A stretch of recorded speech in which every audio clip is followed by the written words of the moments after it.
Good evening, everyone. I think I'm audible.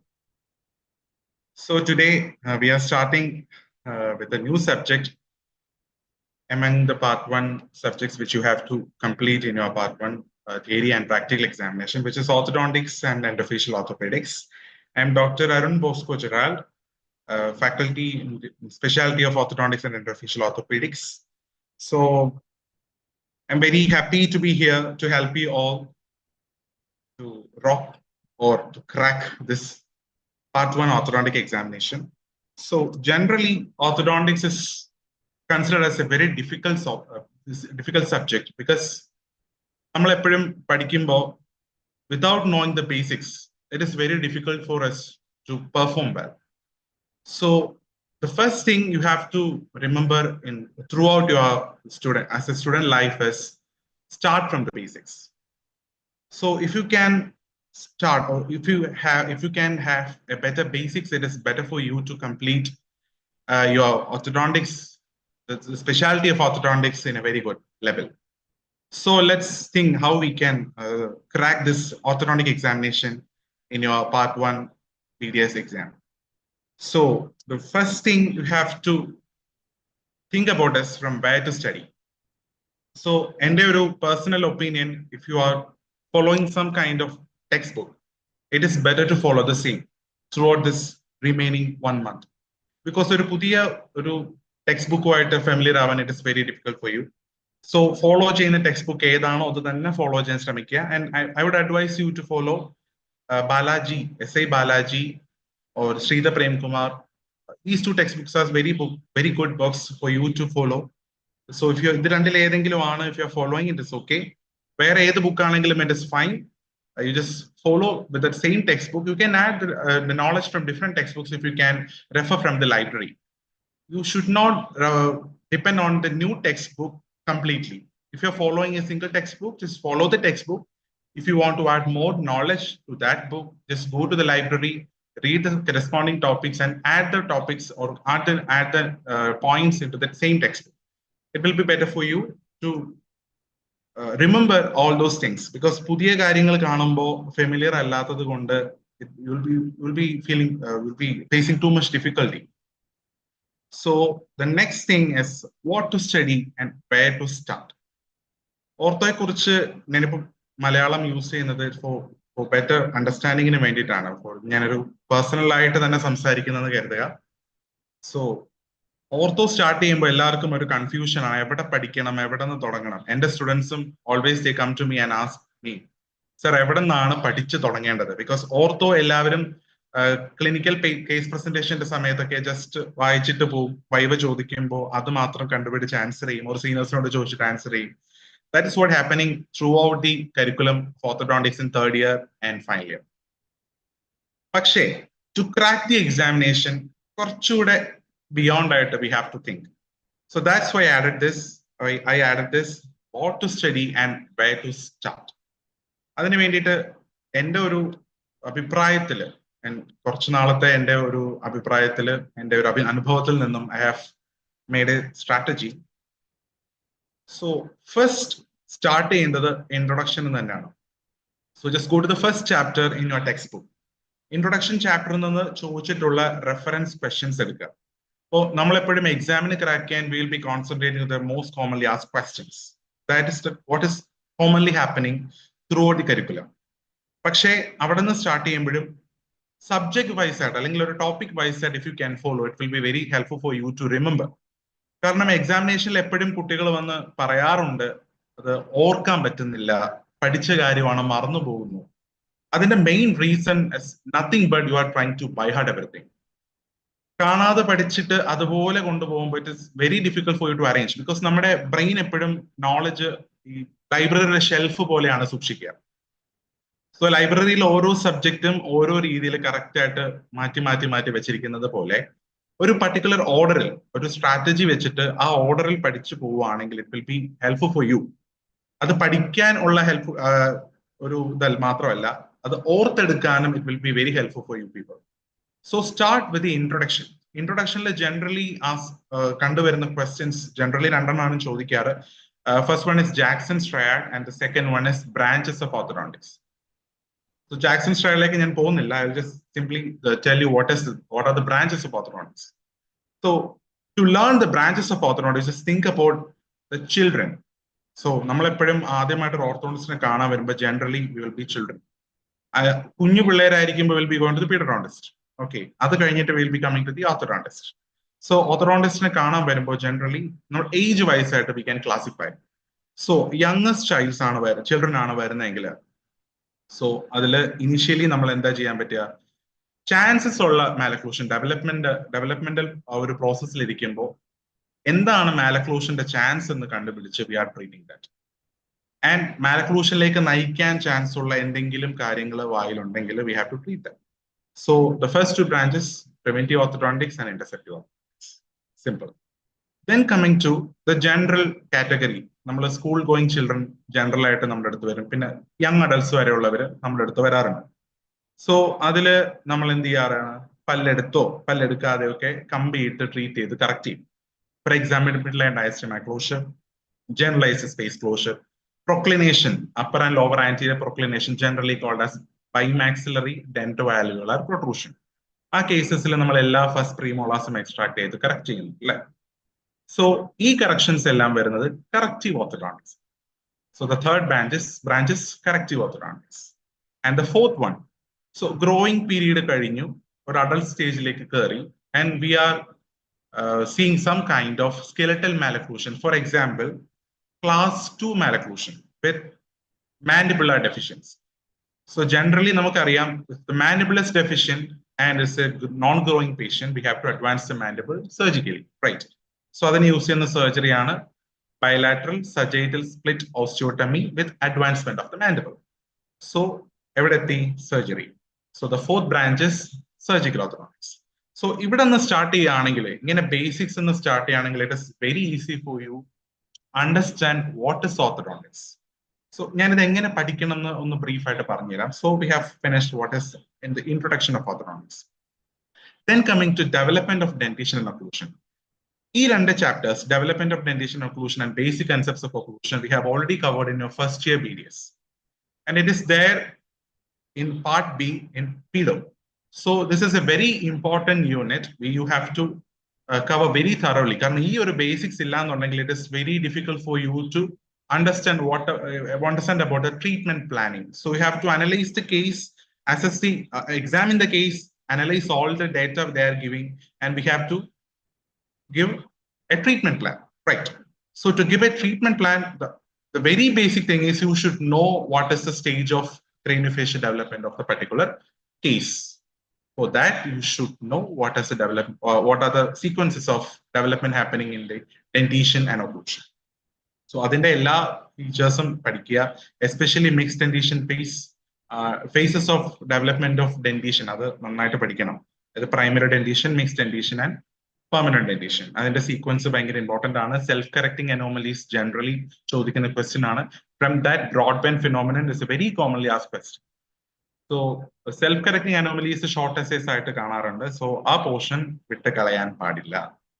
Then coming to the classification of malocclusion. So when we think about the heart of the dentistry, it is generally development of dentition occlusion. കാരണം അവിടെ നിന്നാണ് start ചെയ്യുക.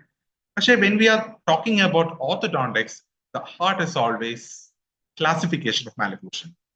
So classification of malocclusion പഠിക്കാതെ you can't learn orthodontics. Because we are classifying the dentition or the relationship between the maxillary and mandibular dentition for communication. So നമ്മൾ general ആയിട്ട് ഇപ്പോൾ class 1 ആണ്, class 2 ആണ്, class 3 ആണെന്ന് പറയുമ്പോൾ everyone should understand. And based on that only we are classifying the treatment protocols also. So it is a very important to go through the classification of malocclusion first. Without knowing the classification of malocclusion, please don't study the remaining portions. ബാക്കി portions പഠിച്ചാൽ മനസ്സിലാവില്ല, അത് ഭയങ്കര ബുദ്ധിമുട്ടായിരിക്കും മനസ്സിലാക്കാനായിട്ട്. So classification പഠിക്കുമ്പോൾ first thing you have to learn as skeletal malocclusion. അതിനകത്ത് text ബുക്കിൽ നമുക്ക് ഡെന്റൽ മാലക്ലൂഷന്റെ ക്ലാസിഫിക്കേഷൻ ഒക്കെ ഡീറ്റെയിൽ ആയിട്ട് കൊടുത്തിട്ടുണ്ട്. But I will briefly describe what is a skeletal malocclusion. So skeletal maloclusion, we are comparing the maxilla and mandible to the cranial base. Generally, when we are speaking in sagittal dimension, the maxilla and mandible, both the maxilla and mandible should be in line with the cranial base. Then only it is considered as skeletal class 1, which is normal. Then next category comes, which is skeletal class 2. Skeletal class 2 can be due to either prognathic maxilla alone or retrognathic mandible alone, or a combination of prognathic maxilla and retrognathic mandible. So you can classify the case as a class 2 case if you see a variation between the sagittal position of maxilla and mandible, or maxilla or mandible with respect to the cranial base. Then you have to identify which one is at fault. If the maxilla is standing beyond sagittally than the cranial base, then it is a class 2 because of prognathic maxilla. If the mandible is much behind the cranial base, it is class 2 due to retrognathic mandible. If both are present, that means class 2 because of prognathic maxilla and retrognathic mandible. That is a combination. That's about skeletal class 2. Then coming is skeletal class 3.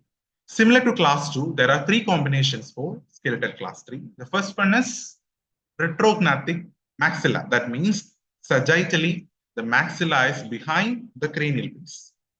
And there is a second option, which is prognathic mandible, the case in which the mandible is more forwardly placed sagittally compared to the cranial base. Then the third one is a combination of retrognathic maxilla and prognathic mandible. So this is the base that you have to understand about class 1, class 2, and class 3. And generally, when you see the clinical cases, always there won't be all these combinations, because in certain cases, you can see much forwardly placed cranial base, but the maxilla and mandible will be at the same pace.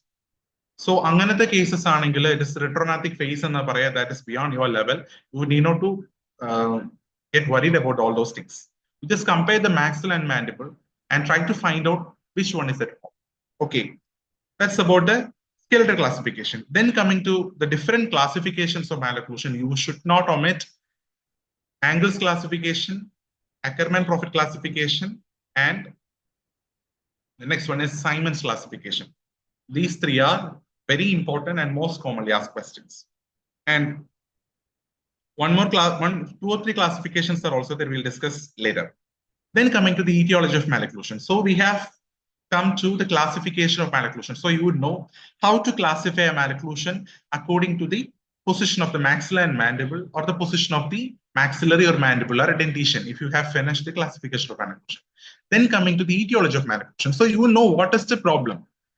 Then before correcting the problem, you should know what is the etiology, or what is the reason for that problem. For that, you should learn what is the etiology, what about the etiology. I have seen one question asked from this chapter, the classification of etiologies of malocclusion, and describe in detail about different etiologies. So that is not a topic to be omitted. Can be asked as an essay too. So please go through the etiology of malocclusion without fail. Then, so we have seen the basics. We have seen the development of maxilla, the maxilla and mandibular dentition. Then we have seen the classification of malocclusion. Then you have to go through the etiology of malocclusion. So we have learned about the causes and the effects. Now we have to start knowing how to diagnose this. Because simply based on the position of maxilla and mandible, you cannot completely diagnose a case. For that, you should know how to clinically diagnose an orthodontic case. For that, you should learn orthodontic diagnosis and diagnostic case.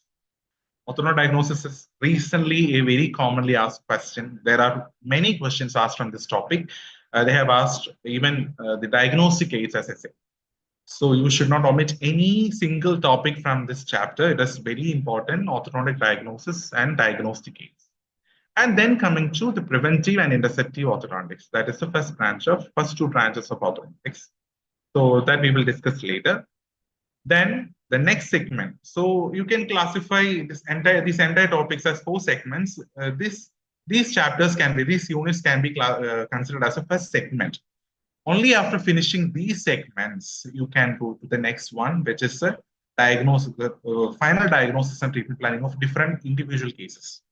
And here comes a little different thing, because I have already told you that we are dealing with preventive and interceptive orthodontics.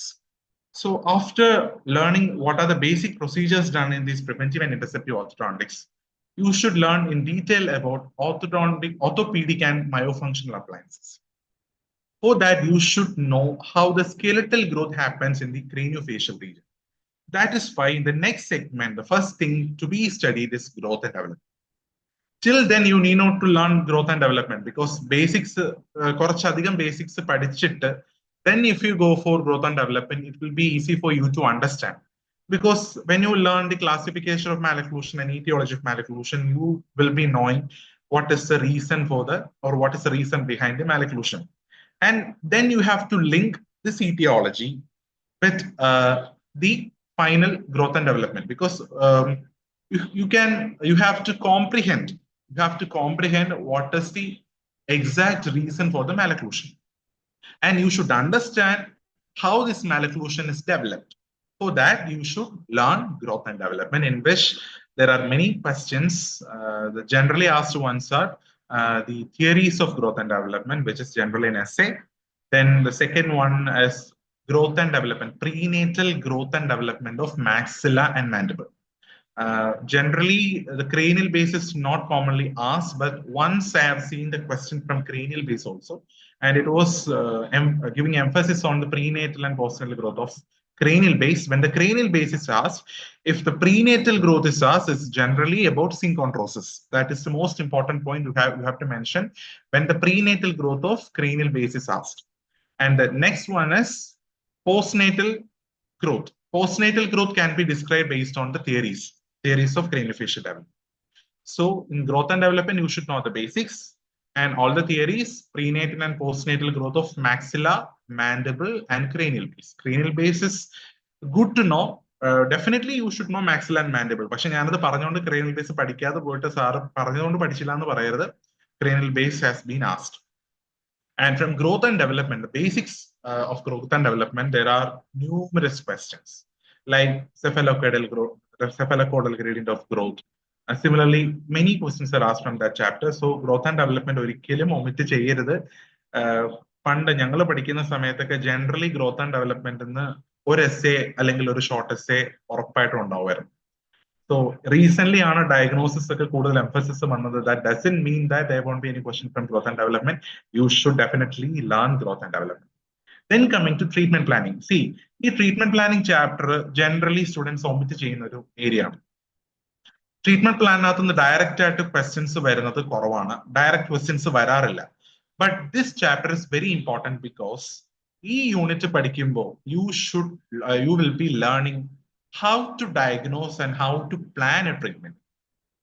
For example, for your university examination, class 2 malocclusion management question when a question comes as management, you should write how it is diagnosed and how it is treated. It should be treated. Okay, ചില questions age specify ചെയ്യും. അപ്പോൾ correct ആയിട്ട് pinpoint ചെയ്ത് ചോദിക്കുന്ന questions ആണെങ്കിൽ you should write only to the question asked. Okay, അപ്പൊ അങ്ങനെ answer ചെയ്യണമെങ്കിൽ you should know how to plan the treatment. So for that purpose, you should definitely read this treatment planning chapter. You should not leave it. ഇത് നിങ്ങൾക്ക് answer ചെയ്യാനായിട്ടല്ല, ബാക്കി topics പഠിക്കാൻ വേണ്ടിയിട്ടാണ്, അത് easy ആക്കാൻ വേണ്ടിയിട്ടുള്ള ചാപ്റ്റർ ആണ്. Then coming to anchorage. Anchorage most commonly asked, one of most commonly asked questions ആണ് anchorage. എനിക്ക് യൂണിവേഴ്സിറ്റി എക്സാമിന്റെ 1% anchorage ആയിരുന്നു. സോ ആങ്കറേജ് എന്ന് പറയുമ്പോൾ നമ്മൾ എപ്പോഴും ട്രീറ്റ്മെന്റ് പ്ലാനിലേക്ക് പോവാണ്. നമ്മൾ ഡയഗ്നോസിസ് കഴിഞ്ഞു, എങ്ങനെ ഡയഗ്നോസ് ചെയ്തു, ട്രീറ്റ്മെന്റ് പ്ലാൻ എങ്ങനെ ചെയ്യണമെന്ന് പ്ലാൻ ചെയ്തു. ആൻഡ് ദ നെക്സ്റ്റ് സ്റ്റേജ് എന്ന് പറയുമ്പോൾ ഇത് നമ്മൾ സ്കെലറ്റൽ കറക്ഷൻ ആയിരിക്കും ഉദ്ദേശിക്കുക. സ്കെലറ്റൽ കറക്ഷൻ നമുക്ക് രണ്ട് രീതിയിൽ ചെയ്യാം. ഗ്രോയിങ് പേഷ്യൻസ് ആണെങ്കിൽ it will be orthopedic or myofunctional appliances. If it is a non-growing patient, it will be a surgical procedure. And if it is corrective orthodontic case, you will be going for the treatment by means of fixed orthodontic therapy only. So for that purpose, എന്തെങ്കിലും ഒരു correction ഉണ്ടാക്കി എടുക്കണമല്ലോ. So you require somewhere to hold so that the teeth are moving. ഇപ്പോൾ for example നമ്മളൊരു reversible head gear ആണ്. ഈ reversible head gear ആണെങ്കിൽ നമ്മൾ എവിടെ പിടിച്ചാണ് മാക്സില പുറത്തേക്ക് വലിക്കുക? So there comes the importance of this anchorage. Similarly, you all know, I think you all know that the extraction pattern for class 2 camouflage, general pattern for class 2 camouflage is upper first premolars and lower second premolars. Why upper first premolar? Why lower second premolar? That's the question. അപ്പോൾ ഇത് മനസ്സിലാക്കണമെങ്കിൽ you should learn what is anchorage. ആങ്കറേജിൽ കുറെ classifications കൊണ്ട്, but ഒരു classification ഞാൻ treatment പ്ലാന്റെ കാര്യം പറഞ്ഞ പോലെ you should not omit, which is the classification of anchorage demand. ഈ ആങ്കറേജ് ഡിമാൻഡിന്റെ ബേസിസിലാണ് you can plan the treatment. Because once I have seen a question in which they asked the correction of class 2 malocclusion, describe the correction of class 2 malocclusion. I think describe the extraction as a space, the method of space gaining, giving emphasis on anchorage. Anchorage വെച്ചിട്ട് extraction explain ചെയ്യാൻ പറഞ്ഞിട്ടുണ്ട്. For that, you should know the classification of anchorage demand. Without that, you can't give a proper answer for that question. So, classification of anchorage പഠിക്കുമ്പോൾ generally എല്ലാ ബുക്സിലും അത് കൊടുത്തിട്ടില്ല, but ചില ബുക്സിൽ കൊടുത്തിട്ടുണ്ട്. Find it out and learn what is the classification of anchorage demand. അത് ഒരിക്കലും വിട്ടു പോകരുത് പ്ലീസ്. സോ നമ്മൾ എവിടം വരെ എത്തി? ട്രീറ്റ്മെന്റ് പ്ലാനിങ്, അതിനുവേണ്ടി ആങ്കറേജ് പ്ലാൻ ചെയ്തു. Then comes biology and biomechanics of tooth movement. So somehow we are going to move the dentition. ആ ഡെന്റീഷൻ മൂവ് ചെയ്യുമ്പോൾ എങ്ങനെയാണ് ആ ഡെന്റീഷൻ മൂവ് ചെയ്യുന്നത്, എങ്ങനെയാണ് അത് മൂവ് ചെയ്യേണ്ടത്? ഞാൻ ക്വസ്റ്റ്യൻ ഒന്നുകൂടെ പറയാം. എങ്ങനെയാണ് ടീത്ത് മൂവ് ചെയ്യുന്നത്, എങ്ങനെയാണ് ടീത്തിനെ മൂവ് ചെയ്യിക്കേണ്ടത്? രണ്ടും തമ്മിൽ ഡിഫറൻസ് ഉണ്ട്. എങ്ങനെയാണ് ടൂത്ത് മൂവ് ചെയ്യുന്നത് എന്നുള്ളതാണ് the biology of orthodontics. So what are the basic things happening inside the bone and the periodontal ligament while the tooth is moving, or before the tooth is moving, or after the tooth is moving.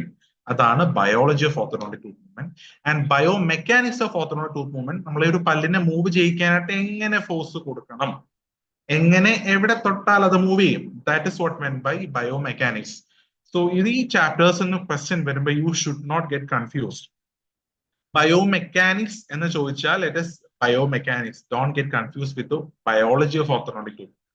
So the random entirely different topics ആണ്, but which are similar. ഇത് രണ്ട് separate ചെയ്യാനും പറ്റില്ല. So ഈ രണ്ട് ചാപ്റ്റേഴ്സും പരമാവധി അടുത്തടുത്ത ദിവസങ്ങളിൽ പഠിക്കാൻ നോക്കുക. ഒത്തിരി ഗ്യാപ്പ് ഇട്ട് പഠിക്കരുത്. അടുത്തടുത്ത് പഠിക്കുകയാണെങ്കിൽ it will be easy for you to comprehend. Then next one is orthodontic appliances. So നമ്മൾ tooth move ചെയ്യാൻ പ്ലാൻ ചെയ്തു. Then we have to use some kind of mechanics to move the teeth. അതിനു വേണ്ടിയിട്ട് there are generally two kinds of appliances. First one is removable orthodontic appliances and second one is fixed orthodontic appliances. അത് രണ്ടും വളരെ നല്ല chapters ആണ്. Fixed orthodontic appliances generally short essay and brief notes ആയിട്ട് കാണാറുള്ള chapter ആണ് fixed orthodontic appliances ന്റെ components. And I think I have seen a question recently asking for the steps in bonding of orthodontic attachments. So that topics come from this. Actually, it is orthodontics, but it is from conservative dentistry. So you should just learn the steps of bonding orthodontic attachments. Other marna poverty. And about orthodontic appliances. In on examination, it was asked to classify orthodontic appliances in detail. What are the basic requirements of an orthodontic appliances, advantages, disadvantages, etc. So our chapter important ആണ്. കാരണം ഈ reason ഞാൻ നേരത്തെ പറഞ്ഞു, ഈ recent ആയിട്ടുള്ള കാലങ്ങളിൽ ഒരു common pattern is not seen. They are asking questions from everywhere. So എവിടെ നിന്ന് വേണേലും വരാം. ഞാൻ നിങ്ങളെ പേടിപ്പിക്കാൻ പറയുന്നതല്ല, എവിടെ നിന്ന് വേണേലും ക്വസ്റ്റ്യൻ വരാം. അതൊന്ന് മനസ്സിലെടുത്തിട്ട് പ്ലീസ് ഒന്ന് ഇരുന്ന് പഠിച്ചാൽ it is very easy for U. ഞാൻ ഈ പറഞ്ഞ ഓർഡറിൽ നോക്കുക, പക്ഷെ എല്ലാ ചാപ്റ്റേഴ്സും മാക്സിമം കവർ ചെയ്യാൻ നോക്കുക. അങ്ങനെയാണെങ്കിൽ definitely you will pass the exam. Okay.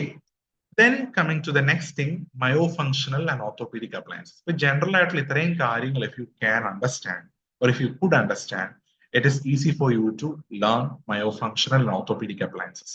In myofunctional appliances, you should learn the classification. പിന്നെ ഈ ക്ലാസിഫിക്കേഷൻസ് പഠിക്കുമ്പോൾ നമ്മൾ സെക്കൻഡ് ഇയറിൽ ഫാർമക്കോളജിലൊക്കെ നമ്മൾ കുറെ നിമോണിക്സ് ഒക്കെ വെച്ചിട്ട് പഠിക്കും. പക്ഷെ ഓർത്തോയിൽ കമ്പാരിറ്റീവ്ലി അതിനുള്ള സ്കോപ്പ് കുറവാണ്. കാരണം ഡിഫറെന്റ് ക്ലാസിഫിക്കേഷൻസിൽ ഡിഫറെന്റ് നെയിംസിന്റെ താഴെ സെയിം ടേംസ് വരും. അത് ഒരേ അപ്ലയൻസ് നമുക്ക് പല സ്ഥലത്ത് ക്ലാസിഫൈ ചെയ്യാൻ പറ്റും. സോ ആങ്കറേജിന്റെ ക്ലാസിഫിക്കേഷനിൽ പല ക്ലാസിഫിക്കേഷനിലും സെയിം അപ്ലയൻസ് വരുന്നുണ്ട്. സോ ന്യൂമോണിക്സ് വെച്ചിട്ട് പഠിക്കുക എന്നുള്ളത് ഓർത്തോയിൽ കമ്പാരിറ്റീവ്ലി പാടാണ്. സോ അത് അപ്ലയൻസ് എന്താണെന്ന് മനസ്സിലാക്കുക, ആ ക്ലാസിഫിക്കേഷൻ എന്താണെന്ന് മനസ്സിലാക്കുക, ദെൻ നിങ്ങൾക്ക് തന്നെ അറിയാൻ പറ്റും ഏത് ക്ലാസിഫിക്കേഷനിൽ ഏത് അപ്ലയൻസ് വരും. So please learn the myofunctional orthopedic appliances. After that read about the diagnosis and management of various malocclusions. Like class 1. Class 1 വരുമ്പോൾ crowding, spacing, midline diastema, deep bite, ഇങ്ങനത്തെ സംഭവങ്ങളൊക്കെ, open bite. ഇതൊക്കെ എവിടെ പഠിക്കണം? ഇത്രയും കാര്യങ്ങൾ പഠിച്ചിട്ട് you have to learn. Then class 2 and class 3. അപ്പോൾ ഈ ബേസിക്സ് ഫുൾ ഉണ്ടെങ്കിൽ ക്ലാസ് 2ന്റെ മാനേജ്മെന്റ് ചോദിച്ചാൽ will be simply explained by yourself. നിങ്ങൾക്ക് തന്നെ അത് പ്രത്യേകിച്ച് ചാപ്റ്റർ പഠിക്കുക തന്നെ you can write the answer. Okay, so that's about the diagnosis and management of various malocclusions. ഇതാകുമ്പോൾ നമ്മുടെ സെക്കൻഡ് സെഗ്മെന്റ് കഴിയും. Most of the topics covered ആവും. Then coming to the third segment, which is slightly difficult to understand. First one is cleft lip and palate, then surgical orthodontics, adult orthodontics, retention analysis. Cleft lip and palate എന്ന് generally ചോദിക്കാറുള്ളത് classification of cleft lip and palate ആണ്. So when the question is asked on this topic, please don't generally ചോദിക്കുകയാണെങ്കിലും please don't fail to draw diagrams. അപ്പോൾ common ആയിട്ട് recent വന്ന answer sheets, നമ്മുടെ കൂടെയുള്ള staff ഒക്കെ answer sheets value ചെയ്യാൻ പോകുമ്പോൾ they commonly tell me that പിള്ളേര് diagrams വരയ്ക്കുന്നില്ല. സോ ഡയഗ്രംസ് വരയ്ക്കുമ്പോൾ that says that you know the content. Okay, അപ്പൊ ഡയഗ്നോസിസ് കറക്റ്റ് ആയിട്ട് എഴുതുമ്പോഴും ഫീച്ചേഴ്സ് എഴുതുമ്പോഴും ട്രീറ്റ്മെന്റ് പ്ലാൻ എഴുതുമ്പോഴും പ്ലീസ് ഡ്രോ ഡയഗ്രംസ്. നമ്മുടെ ക്വസ്റ്റ്യൻ പേപ്പറിൽ മുകളിൽ കൊടുത്തിട്ടുണ്ട് draw diagrams wherever necessary. So please don't forget to draw the diagrams.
Sorry for the delay.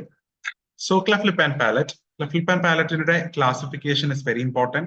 Generally, ഈ essay ചോദിക്കുമ്പോൾ 3 to 4 marks will be there for cleft lip and palate, for the classification of cleft lip and palate. So you should learn classification. Then about all the treatment strategies. 4 phases ആയിട്ടാണ് treatment plan പറയുക. Go through that. നമുക്ക് time കിട്ടുവാണെങ്കിൽ we shall discuss cleft lip and palate. Then coming to surgical orthodontics. So when you learn about surgical orthodontics, there are minor surgical procedures and major surgical procedures. From the minor surgical procedures, most commonly asked question is precision. Precisionന്റെ വേറൊരു പേരാണ് Edwards procedure. CSF എന്നും വിളിക്കും. CSF എന്ന് ചോദിക്കുമ്പോൾ cerebro spinal fluid എഴുതരുത്. It is circumferential supracrustal fibrotomy. That is precision or Edwards procedure. അതാണ് ആ ചാപ്റ്ററിന് minor പ്രൊസീജിയേഴ്സിൽ നിന്ന് most commonly asked question. Then the different stages of surgical orthodontics, that is pre-surgical, surgery, and post-surgical. So in pre-surgical orthodontics, you should mention what is compensation and decompensation. In surgical orthodontics, we can discuss. So compensation and decompensations are the most important points which has to be described in your answer sheet. Then coming to adult orthodontics. In adult orthodontics, generally asked question is comparison between the adult and young orthodontic patients. Then most common stages of adult orthodontics and types classifications. Then coming to the retention and relapse, which is a very important question because we treat the malocclusion, but you should maintain the correction that we have achieved, right? So in the current scenario, or the retention and relapse is very important in orthodontics. So the theorems of retention, different schools of retention, then everything should be learned and different methods to retain the corrected malocclusion. So you should learn everything about that chapter also. Then coming to a few miscellaneous chapters, which are computers and recent advances in orthodontics, in genetics, ethics, soldering and welding. Soldering and welding we have learned in second year, but soldering and welding questions വരാറുണ്ട്. Sterilization is very important. Lab procedures are very important, and stainless steel and other orthodontic materials like nitinol, അതിന്റെ features, stainless സ്റ്റീലിന്റെ features ഇതൊക്കെ ഭയങ്കര important ആണ്. Heat treatment procedures അതൊക്കെ ഈ lab പ്രൊസീജിയേഴ്സിൽ വരുന്നതാണ്. So please don't fail to go through those questions. അതൊക്കെ ഷോർട്ട് നോട്ട്സ് വരാം. ഇപ്പോ നമ്മുടെ KUHSന്റെ ക്വസ്റ്റ്യൻ പേപ്പറിൽ you have 70 marks exam for 3 hours, of which 20 marks for the long essay and 20 marks for the short essays and 30 marks for your short notes. So 10 short notes attend ചെയ്യാന്നുള്ളത് very important ആണ്. നിങ്ങൾ വളരെ വളരെ selective ആയിട്ട് മാത്രം short notes പഠിക്കാതിരിക്കുക. പറ്റുന്നത്രയും short notes cover ചെയ്യാൻ ശ്രമിക്കണം. ആൻഡ് ഇവിടെ എനിക്ക് ഒരു കാര്യം ആഡ് ചെയ്യാനുള്ളത് അബൌട്ട് യുവർ ആൻസറിങ്. ഞാൻ നേരത്തെ പറഞ്ഞ പോലെ first thing you have to make sure is draw the diagrams, labelled diagrams. അതിപ്പോ കളർ പെൻസിൽസ് കൊണ്ട് വരയ്ക്കുകയാണെങ്കിൽ നല്ലത്. ബട്ട് ഞാൻ ഇടയ്ക്ക് ഗ്രൂപ്പിൽ ഒരു ഓഡിയോ ഇട്ടിരുന്നു. അതിൽ പറഞ്ഞ പോലെ നിങ്ങൾ പഠിക്കുന്ന സമയത്ത് ഒരു ടോപ്പിക്ക് പഠിക്കുമ്പോൾ അല്ലെങ്കിൽ ഒരു എസ്സേ പഠിക്കുമ്പോൾ അതിൽ ഇമ്പോർട്ടന്റ് പോയിന്റ്സ് അതിന്റെ ടൈറ്റിലെങ്കിലും ആ ടേംസ് എങ്കിലും ജസ്റ്റ് ഒന്നോ രണ്ടോ തവണ എഴുതുക, ടേംസ് മാത്രം. ദെൻ അതുമായിട്ട് ഇമ്പോർട്ടന്റ് അതിൽ റിലേറ്റഡ് ആയിട്ട് ഡയഗ്രാംസ് അതെ okay, just draw it with sign pen itself. Colour pencil ഒന്നും വേണമെന്നില്ല. ജസ്റ്റ് ഒന്നോ രണ്ടോ തവണ ഒന്ന് വരച്ചു കഴിഞ്ഞാൽ it will be easy for you to recollect. So അതുകൂടെ ആഡ് ചെയ്താൽ മാത്രമാണ് നിങ്ങളുടെ ആൻസർ ഷീറ്റ് കുറച്ചുകൂടി ഇംപ്രസീവ് ആവുക. കാരണം എക്സാമിനറിനെ ശരിക്കും പറഞ്ഞ എക്സാമിനർ നമ്മൾ കുറച്ച് തെറ്റിദ്ധരിപ്പിക്കണം. എക്സാമിനർ പേപ്പർ തുറന്നു നോക്കുമ്പോൾ he or she should think that this student knows something. അങ്ങനെ ഒരു തെറ്റിദ്ധാരണ കൊടുക്കാൻ പറ്റിക്കഴിഞ്ഞാൽ തന്നെ നിങ്ങൾ പാതി ജയിച്ചു.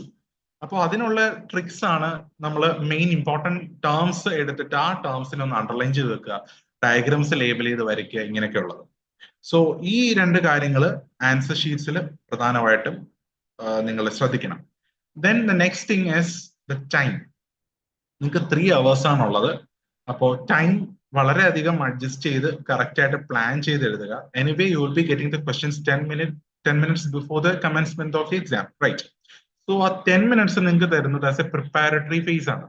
So during that preparatory phase, you have to plan the answers. Please don't write anything on the question paper. Just plan by yourself. Suppose എന്തെങ്കിലും എഴുതുകയാണെങ്കിൽ നിങ്ങളുടെ ആൻസർ ബുക്ക്ലെറ്റിന്റെ ഏറ്റവും അവസാനത്തെ പേജിൽ you can use the pencil to note down something. പക്ഷെ അങ്ങനെ എഴുതുമ്പോഴും answer എഴുതി തുടങ്ങരുത്. ആൻഡ് അത് ചെയ്യുമ്പോഴും you should ask the examiner. Exam ഹാളിൽ നിൽക്കുന്ന എക്സാമിനറോട് ചോദിക്കണം പ്ലാൻ ചെയ്യാനായിട്ട് പുറകിൽ എഴുതിക്കോട്ടെ എന്ന്. ചില എക്സാമിനേഴ്സ് അത് സമ്മതിക്കില്ല. That depends on the examiner. But if it is possible, മറന്നു പോകാൻ സാധ്യത ഉണ്ടെങ്കിൽ you just note it down. അല്ലാതെ ആൻസർ ഷീറ്റിന്റെ ഫ്രണ്ടിലോ ക്വസ്റ്റ്യൻ പേപ്പറിലോ ഒന്നും എഴുതരുത്. And you should be very well plan to write the answers. Generally പറയുന്നതാണ്, ഇപ്പോൾ ഗ്രോത്ത് ആൻഡ് ഡെവലപ്മെന്റ് എന്നൊക്കെ എസ്സേ വന്നു കഴിഞ്ഞാൽ you should write everything very detail. അപ്പോൾ അത്രയും എഴുതി വരുമ്പോൾ യു വിൽ ലൂസിങ് ടൈം. അപ്പോൾ സമയം മാനേജ് ചെയ്ത് എഴുതാനായിട്ട് പ്രത്യേകം ശ്രദ്ധിക്കുക. So that's about the strategies to prepare for the university examination. So next thing is how to study. എങ്ങനെ പഠിക്കണം? ഇതിന് ഞാൻ ഈ പറഞ്ഞ കാര്യങ്ങൾ അതൊക്കെ അതിനകത്ത് വരുന്നതാണ്. Along with that read and read. ഞാൻ 3 തവണ റീഡ് എന്നിട്ടത് വായിക്കണം. വായിക്കാതെ ഒന്നും ചെയ്യാൻ പറ്റും. സോ നിങ്ങൾ അതിനു വേണ്ടി സമയം കണ്ടെത്തി ഇരുന്ന് വായിക്കണം. നിങ്ങളുടെ I think that all your clinical quota are finished. അപ്പോൾ തീർന്നിട്ടില്ലാത്ത ആരെങ്കിലും ഉണ്ടെങ്കിൽ try to finish everything as soon as possible. ഇനി നമുക്ക് സമയം കുറവാണ്. നമുക്ക് ഹാർഡ്ലി 1 month തികച്ചില്ല. ഓക്കെ, മേ ബി ഒരു 3.5 weeks മാത്രമേ ഉള്ളൂ. സോ ബാക്കിയെല്ലാം തീർത്തിട്ട് യു ഷുഡ് സ്റ്റാർട്ട് റീഡിങ്. അപ്പോൾ വായിക്കുമ്പോൾ നന്നായിട്ട് വായിച്ച് മനസ്സിലാക്കാൻ ശ്രമിക്കുക. Try to understand what it is. കാണാതെ പഠിക്കേണ്ടത് ചില ക്ലാസിഫിക്കേഷൻസ് മാത്രമാണ്. The other things should be learned. By heart ആക്കുക, അല്ലാതെ എന്താണെന്ന് അറിയാം, മനസ്സിലാക്കുക. ഓക്കെ, അതിന് വായിക്കുക. ഒരു തവണ വായിച്ചിട്ട് കിട്ടിയില്ലെങ്കിൽ ഒന്നുകൂടെ വായിക്കുക. And you can get help from your batchmates also.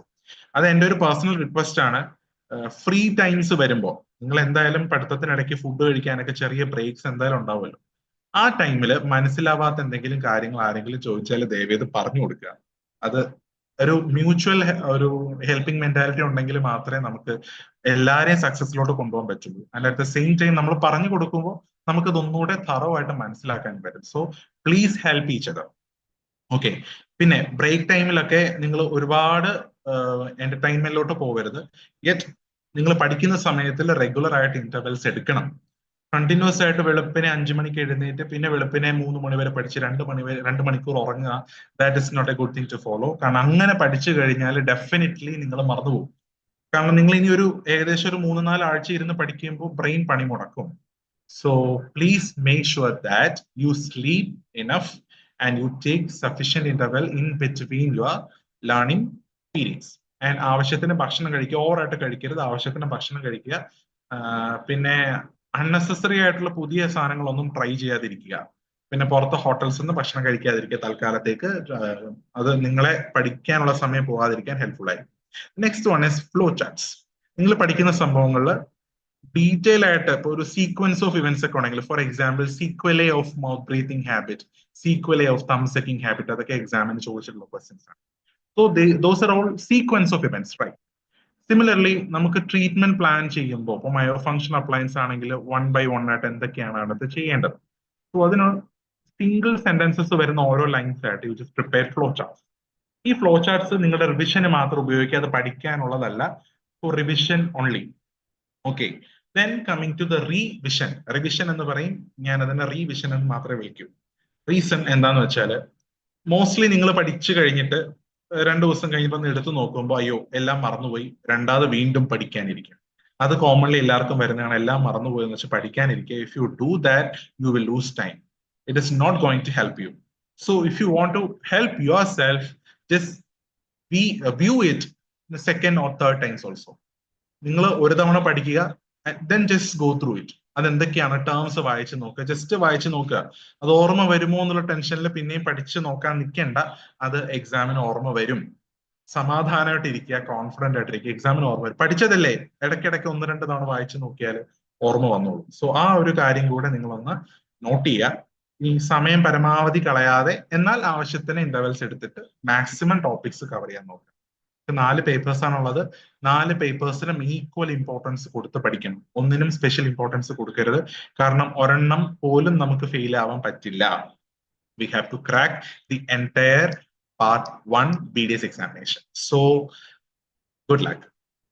Okay, then we are going to the next question discussions. So ഞാൻ കുറച്ച് questions select ചെയ്തിട്ടുണ്ട്. I am not sure will I be able to finish all the topics within the time, but I will try to finish all things. And one more thing that you have to do is, if you have certain questions or certain topics to be discussed among us, please text us a message in the WhatsApp group. എല്ലാ ക്വസ്റ്റ്യൻസും എടുക്കരുത്, കാരണം നമുക്ക് കുറച്ച് ടൈമേ ഉള്ളൂ. നമ്മൾ ഈ പഠിക്കാനുള്ള സമയത്താണ് നമ്മൾ ഈ ഒരു മീറ്റിംഗും ഡിസ്കഷനും വരുന്നത്. സോ ഡിഫിക്കൽട്ട് ആയിട്ടുള്ള ക്വസ്റ്റ്യൻസ്, മനസ്സിലാക്കാൻ ബുദ്ധിമുട്ടുള്ള topics, please do message. Okay, ഗ്രൂപ്പിൽ മെസ്സേജ് ഇട്ടാൽ മതി. We will consider in the next session. So going to the first question, which is asked as an essay. Define growth. Enumerate various theories of growth. Explain the functional matrix theory in detail. So generally growth and development in the question വരും. And the first part, define growth. ഒരു തവണ differentiate growth and development എന്നൊരു question കണ്ടിരുന്നു. Or it can be asked as define growth and development. So differentiate എന്ന് ഉദ്ദേശിക്കുന്നത് definition കൊണ്ട് differentiate ചെയ്യാതെ മതി. നിങ്ങൾ കൂടുതൽ ഡീറ്റെയിൽസ് എഴുതി ടൈം കളയാൻ നിൽക്കരുത്. ബിക്കോസ് അത് ഡീറ്റെയിൽ ആയിട്ട് എഴുതാൻ പോകുമ്പോൾ യു വിൽ ലൂസ് ടൈം. കാരണം ഔട്ട് ഓഫ് 10 മാർക്സ് മാക്സിമം 2 മാർക്കാണ് ഈ ഒരു ഫസ്റ്റ് പാർട്ടിനായിട്ട് വരിക. സോ അതിന് വേണ്ടിയിട്ട് കൂടുതൽ ടൈം കളയാതിരിക്കുക. Okay, so definition of growth and development ചോദിച്ചാൽ അറ്റ്ലീസ്റ്റ് 2 ഡെഫിനേഷൻസ് വീതെങ്കിലും എഴുതണം. കാരണം ഗ്രോത്തിന്റെ ഡെഫിനേഷൻ ഒക്കെ വളരെ ചെറുതാണ്. ഈ ഡെഫിനേഷൻ ഞാൻ വായിച്ചിനി അധികം ഡീറ്റെയിലേക്ക് പോകുന്നില്ല. We all know it is increase in sizes. ഇത് ബൈ ഹാർട്ട് ചെയ്താലേ പറ്റുള്ളൂ. അറ്റ്ലീസ്റ്റ് 2 ഡെഫിനേഷൻ, സ്മോളസ്റ്റ് വൺ ആയാലും മതി. See the first one is very small. Todd define growth as an increase in size. And the last one, see the Proffit defines growth as increase size or number. Size മാത്രമായപ്പോ ടോഡിന്റെ definition, size and number വന്നപ്പോൾ എന്തായി, profit definition. ഇങ്ങനെ അത് ഓർത്ത് വെച്ചത് എഴുതാം. Okay, then coming to the definition of development. So Tordino definition is very simple. Define development as a progress towards maturity. Profit ആണെങ്കിലോ as an increase in complexity. അതായത് സെൽസിന്റെ complexity കൂടാന്നുള്ളത് ഇങ്ങനെ ഓർത്ത് വെച്ചിട്ട് ഈ രണ്ടെണ്ണം മാത്രം എഴുതിയാൽ you can score better. So that's about the definition or differentiation between growth and development. Then coming to the theories of growth. So theories of growth generally ചോദിക്കുമ്പോൾ just രണ്ടോ മൂന്നോ തിയറീസിന്റെ പേര് എഴുതി കഴിഞ്ഞാൽ നിങ്ങൾക്ക് സ്കോർ ചെയ്യാൻ പറ്റും. So when they are asking us to enumerate something, number ഇട്ട് എഴുതണം, അതൊരു കാര്യം. You have to name what it is. അത് പ്രൊപ്പോസ് ചെയ്ത് ആരെങ്കിലും ഉണ്ടെങ്കിൽ you have to mention the names and write a single sentence about the topic. For example, ഇപ്പൊ ഇവിടെ വരികയാണെങ്കിൽ നമുക്ക് ഒരു 9 തിയറീസ് ഉണ്ട്. തിയറീസിന്റെ പേര് ഞാൻ പറയുന്നില്ല, പറയാം. So the bond remodeling theory, for example, the first one. So you should mention the proponent ആരാന്ന് എഴുതണം. So Brash ആണ് propose ചെയ്തത്. You have to mention the name of Brash. Then you have to just simply write a sentence. അത് time പോലെ manage ചെയ്യാം. നിങ്ങൾക്ക് സമയം and mark കൂടെ വെച്ചിട്ട് 4 മാർക്ക് ആണെങ്കിൽ you should definitely write what it is. 3 mark ആണെങ്കിൽ you need not to mention too much things about the theories, but name the theories. Okay. Theories പഠിക്കാനായിട്ട് ഇതിനകത്ത് അധികം നിമോണിക്സ് ഒന്നും ഇല്ല, ബട്ട് യെറ്റ് ഇതിൽ ഞാനൊരു ചെറിയ നിമോണിക് കണ്ടിട്ടുണ്ട്. Be gone students can fuse V. So be gone, bond remodeling theory, genetic theory. Then coming to students, sutural theory. C, cartilaginous theory. F, functional matrix hypothesis. S, E, servo system theory. V, von Limburg. E, Enloe. രണ്ട് E ഉണ്ട്, Enloeയുടെ രണ്ട് theories ഉണ്ട്. First one is expanding the principle and second one is counterpart principle. So please don't forget to mention the authors of different theories. So theories എല്ലാം ഉണ്ടെങ്കിലാണ് നമുക്ക് score നന്നായിട്ട് കിട്ടുക, but at least ഒരു 6 എണ്ണമെങ്കിലും എഴുതണം, അല്ലെങ്കിൽ പകുതിയിൽ താഴെ മാർക്ക് പോകും. അപ്പോൾ നമുക്ക് എപ്പോഴും പാസ് മാർക്കിന് മുകളിലേക്ക് വരണം, എന്നാലേ ടോട്ടൽ ആഡ് ചെയ്ത് പാസ് ആവുള്ളൂ. എപ്പോഴും പാസ് ആവണം, എന്നാൽ പറ്റുന്നതിൽ ബെസ്റ്റ് മാർക്ക് വേണം എന്നുള്ള രീതിയിൽ തന്നെ എഴുതുക. കാരണം ഏതെങ്കിലും ഒരു ബൗൺസർ വന്നു കഴിഞ്ഞാൽ നമുക്ക് ആ ഒരു ബൗൺസറിനെ ബാക്കി ക്വസ്റ്റ്യൻസിൽ കോമ്പൻസേറ്റ് ചെയ്യാൻ പറ്റും. സോ പരമാവധി എഴുതാൻ ശ്രമിക്കുക. ചില പിള്ളേരുണ്ട്, അത് കണ്ടിട്ടുണ്ട്, ദേ നോ ദ കണ്ടന്റ്, പക്ഷെ എഴുതാൻ മടിയാ. അങ്ങനെ വിചാരിച്ചിട്ട് കാര്യമില്ല. എഴുതാതിരുന്നു കഴിഞ്ഞാൽ നമുക്കിത് വൈവേ അല്ല, റിട്ടൺ എക്സാമിനേഷൻ ആണ്, and you should show the examiner that you know something. So അതിനെ നന്നായിട്ട് എഴുതിയാലേ പറ്റുള്ളൂ. വരച്ച് എഴുതി നന്നായിട്ട് അണ്ടർലൈൻ ഒക്കെ ചെയ്ത് പ്രസന്റ് ചെയ്യാം. Okay, coming to the functional matrix hypothesis, which is the third part of this question. So functional matrix hypothesis are the most commonly asked question from this theories of growth. ഇതില് ഒന്ന് രണ്ട് തവണ this theory, the sutural like cartilaginous theory was asked. So I'll just briefly explain what is cartilaginous theory. So cartilaginous theory explains that the growth of craniofacial region is primarily due to the growth potential because of the cartilaginous of the craniofacial region. ഇവിടുത്തെ കാർട്ടിലേജസിന്റെ names എന്തൊക്കെയാണ്? നേസോമാക്സിൽ complex ആണ് main ആയിട്ട് അതിനകത്ത് പറയാം. നേസോമാക്സിൽ complexes എവിടെയാണ് കാണുന്നത്? Nasal സെപ്റ്റത്തിന്റെ പോർഷനിലാണ്. So നേസോമാക്സിൽ complex ആണ് main ആയിട്ട് അതിനകത്ത് പറയുക. So James H. Scott described the cartilages of the craniofacial region as the most important growth potential area of the craniofacial region. So that is what explained this theory. But ഇതിനകത്തൊരു problem അവർ പറഞ്ഞത്, അത് propose ചെയ്തപ്പോൾ they told that when a cartilaginous portion is removed from that area, the snout of the mouse was not growing naturally. So അതുകൊണ്ട് the cartilage has some kind of effect on craniofacial growth എന്നാണ് he proposed. But the actual growth retardation was due to the injury due to surgery എന്നാണ് പിന്നീട് കണ്ടുപിടിച്ചത്. അതുകൊണ്ട് cartilaginous theory നമുക്ക് എടുത്ത് കളയേണ്ടി വന്നു. But yet it was asked as a short note in previous years.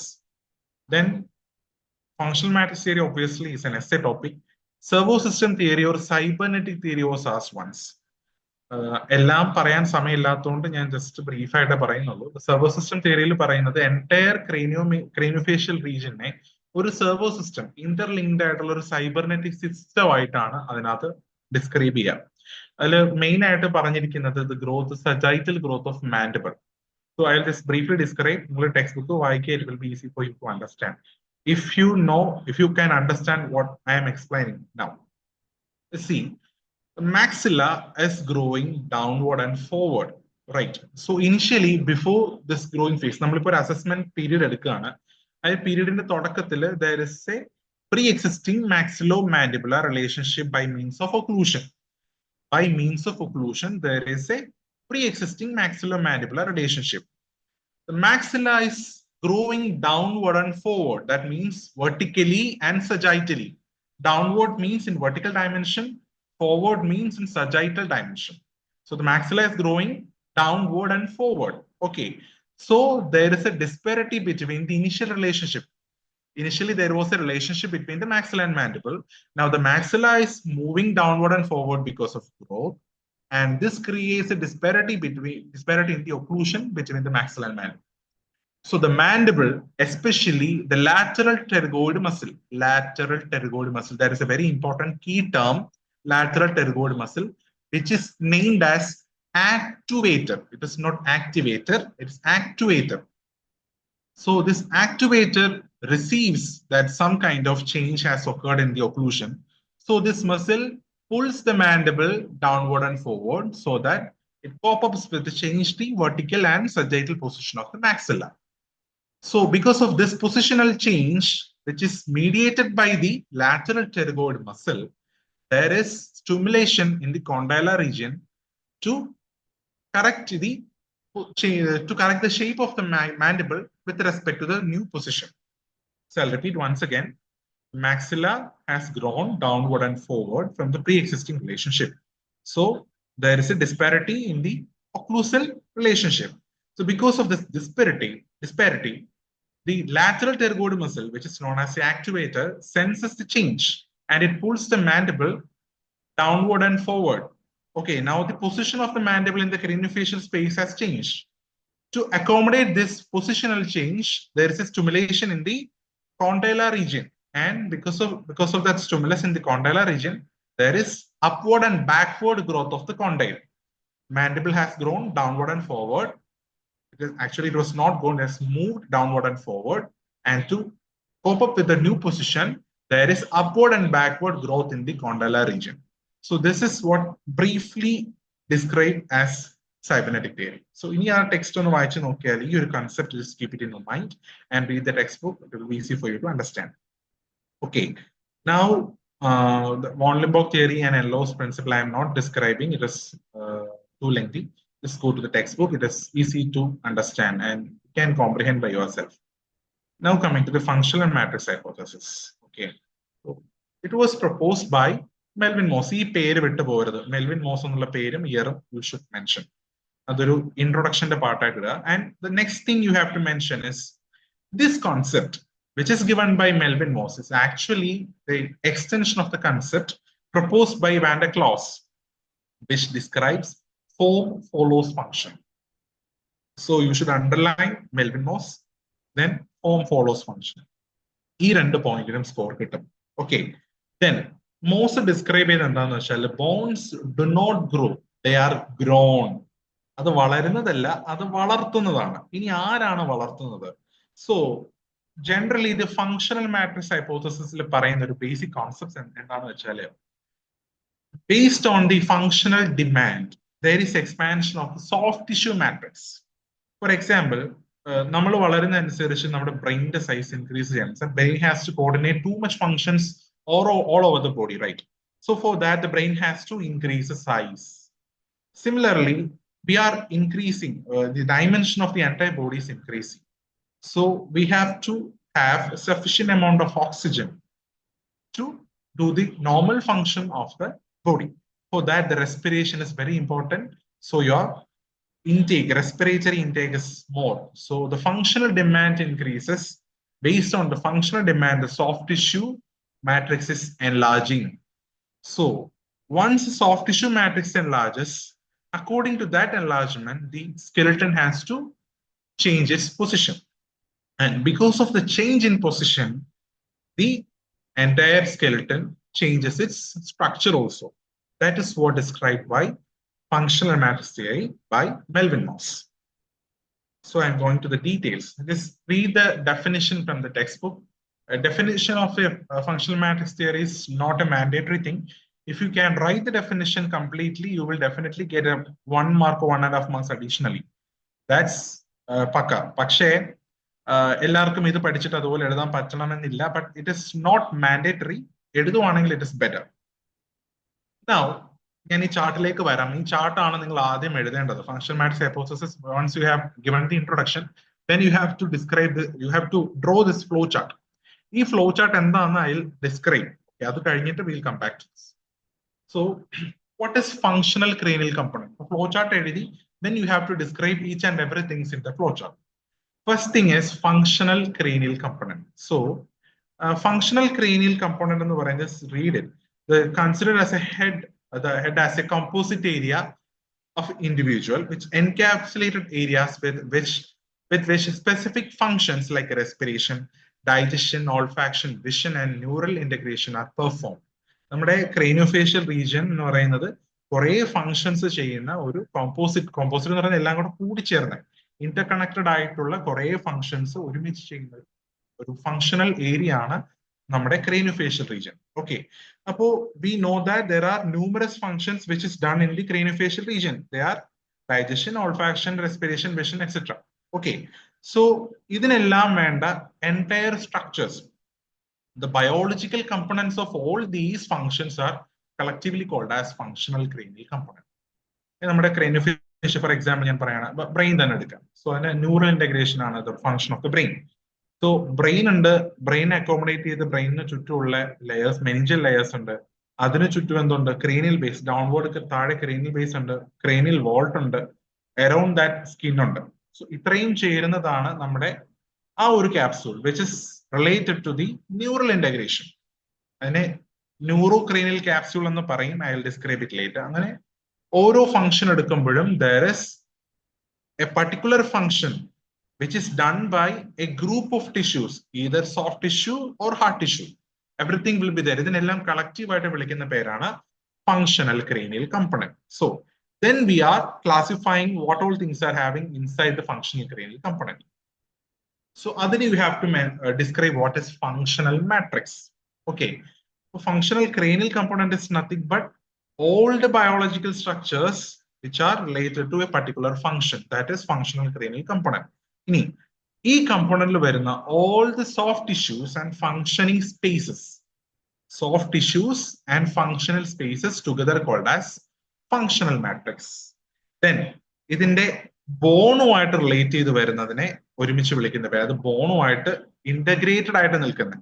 For example periosteum, ആ ടേമിൽ തന്നെയുണ്ട് പെരിയോസ്റ്റൽ മാട്രിക്സ്. സോ ബോണിന്റെ തൊട്ട് പെരിഫറിയിലായിട്ട് ബോണുമായിട്ട് ഇന്റഗ്രേറ്റ് ചെയ്തിരിക്കുന്ന എല്ലാ സോഫ്റ്റ് ടിഷ്യൂ സ്ട്രക്ചേഴ്സിനും വിളിക്കുന്ന പേരാണ് periosteal matrix. So that is why the flow chart, the functional cranial component, first one is functional matrix, then periosteal matrix and capsular matrix. Capsular matrix ഞാൻ പറഞ്ഞു തരാം.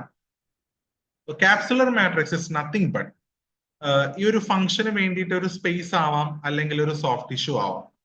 ഈ സോഫ്റ്റ് ടിഷ്യൂവിനും ബോണിനും ഇടയിൽ വരുന്ന ലെയറും, that means the layer of soft tissue coming between the functional spaces and soft tissue mass and the bone. ഈ soft tissue മാസിനും or സ്പേസിനും ഇടയിലും ബോണിന്റെ ഇടയിലും വരുന്ന തിൻ ലെയർ ഓഫ് സോഫ്റ്റ് ടിഷ്യൂനെ വിളിക്കുന്ന പേരാണ് ക്യാപ്സുലർ മാട്രിക്സ്. ജനറലി ഇതിന് രണ്ട് ലെയേഴ്സ് ഉണ്ട്, ഒരെണ്ണം ഇന്നർ ലെയറും ഒരെണ്ണം ഔട്ടർ ലെയറും. So generally in the craniofacial region you can see two kinds of capsular matrices. The first one is neurocranial capsule, which comprises of the skeleton, the cranial vault.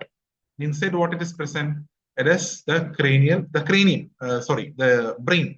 So the brain is there, CSF അതിനെ ചുറ്റുമുണ്ട്, the meningeal layer is there. ഇതെല്ലാം കൂടെ ചേർന്ന് വരുന്നതും cranial bone എല്ലാം കൂടെ ചേർന്ന് വരുന്ന ആ പോർഷൻ ആണ് നമ്മൾ എന്ത് വിളിക്കുക? ന്യൂറോക്രേനിയൽ ക്യാപ്സൂൾ, സോഫ്റ്റ് ടിഷ്യൂ ഉള്ളിൽ വരുന്നത്. ഓക്കെ, അതുമായിട്ട് ചേർന്ന് വരുന്ന സ്കെലിട്ടൺ അതിന്റെ skeletal component ആയിട്ട് വരും. Okay, that's about the neurocranial capsule. Then coming orofacial capsule. Orofacial capsule എന്ന് പറയുമ്പോൾ you are respiring, you are eating, right? So ഇവിടെ നമുക്ക് മുഴുവൻ spaces are there. There are oral cavities there, pharynx is there, sinuses are there. Okay, all these spaces along with the immediate soft tissue is called as orofacial capsule. So in the orofacial capsule, the inner layer is mucosa and the outer layer is your skin. So I'll repeat once again. So the neurocranial capsule, and there are two linings. The inner one is the dura mater, the outer, that is the meningeal layer and the outermost layer, dura mater. Then outer one is the skin. And in case of orofacial capsule, there are again two layers. The first one is mucosa, which is the inner layer, and the outermost layer is the skin. So, these two layers in a between the two layers of this orofacial capsule, there lies the skeletal component. And the inner layer ullilana sherikum your functional matrix is present. Okay. So just see this image. This is the neurocranial capsule in which the inside the cranial, the functional component, this functional capsule is formed by the outer layer of this brain and its component, which is the dura mater, and there is cranial vault and cranial base between the inner layer and outer layer, and the outer layer is formed by the skin. Similarly, in orofacial capsule, you can see the internal spaces, which is the capsule, the functional matrix.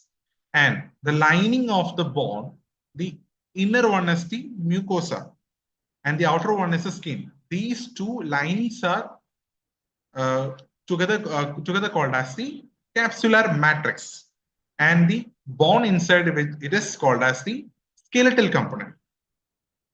Then coming to the skeletal unit, generally the skeletal unit is nothing but the all bony components which are connected to a single function.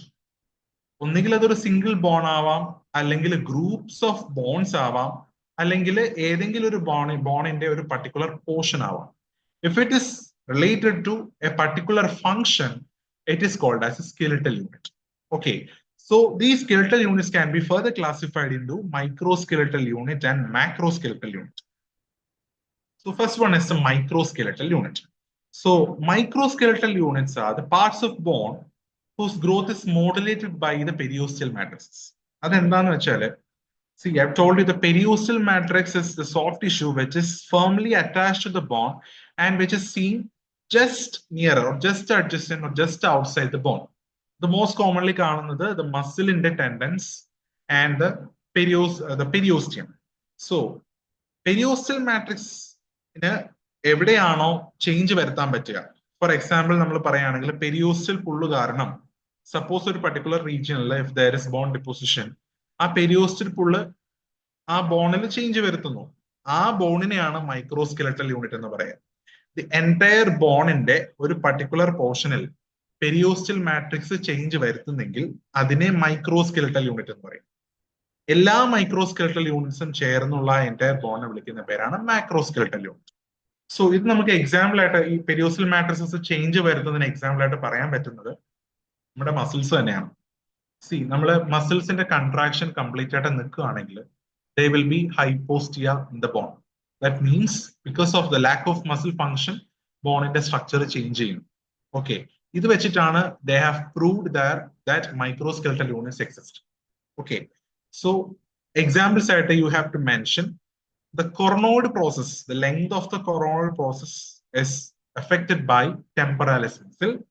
Then the gonial angle, the size and the shape of the gonial angle is affected by the masseter and medial pterygoid. Here a point I have to add.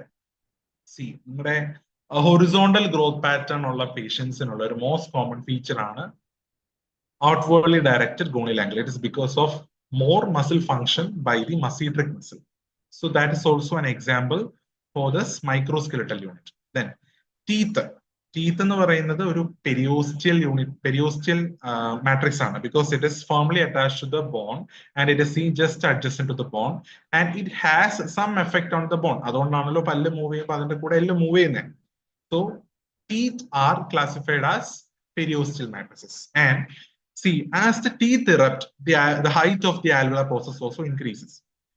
When you see the children, since the height of the entire tooth, radicular portion, the height korvana, that is why the alveolar process of young children are smaller in height. But as the child grows and the deciduous dentition is replaced by the permanent dentition, the radicular length of the deciduous dentition is lesser than the permanent dentition. So a more elongated roots are getting occupied in the space of the deciduous dentition. That is why there is more height of the alveolar process in adults or more grown individuals with permanent dentition. So that is also an example for microskeletal unit. So the teeth are periosteal matrices, and the microskeletal unit associated with the teeth are alveolar process of maxilla and mandible. Then inferior alveolar muscular neuromuscular triad, because of the forward and downward growth of the neurovascular complex of the mandible, there occurs the downward and forward growth of the mandibular body. So inferior alveolar nerve and its adjacent vascular bundles considered as a periosteal matrix, and the basal bone, or the core of the mandibular body, is a microskeletal unit.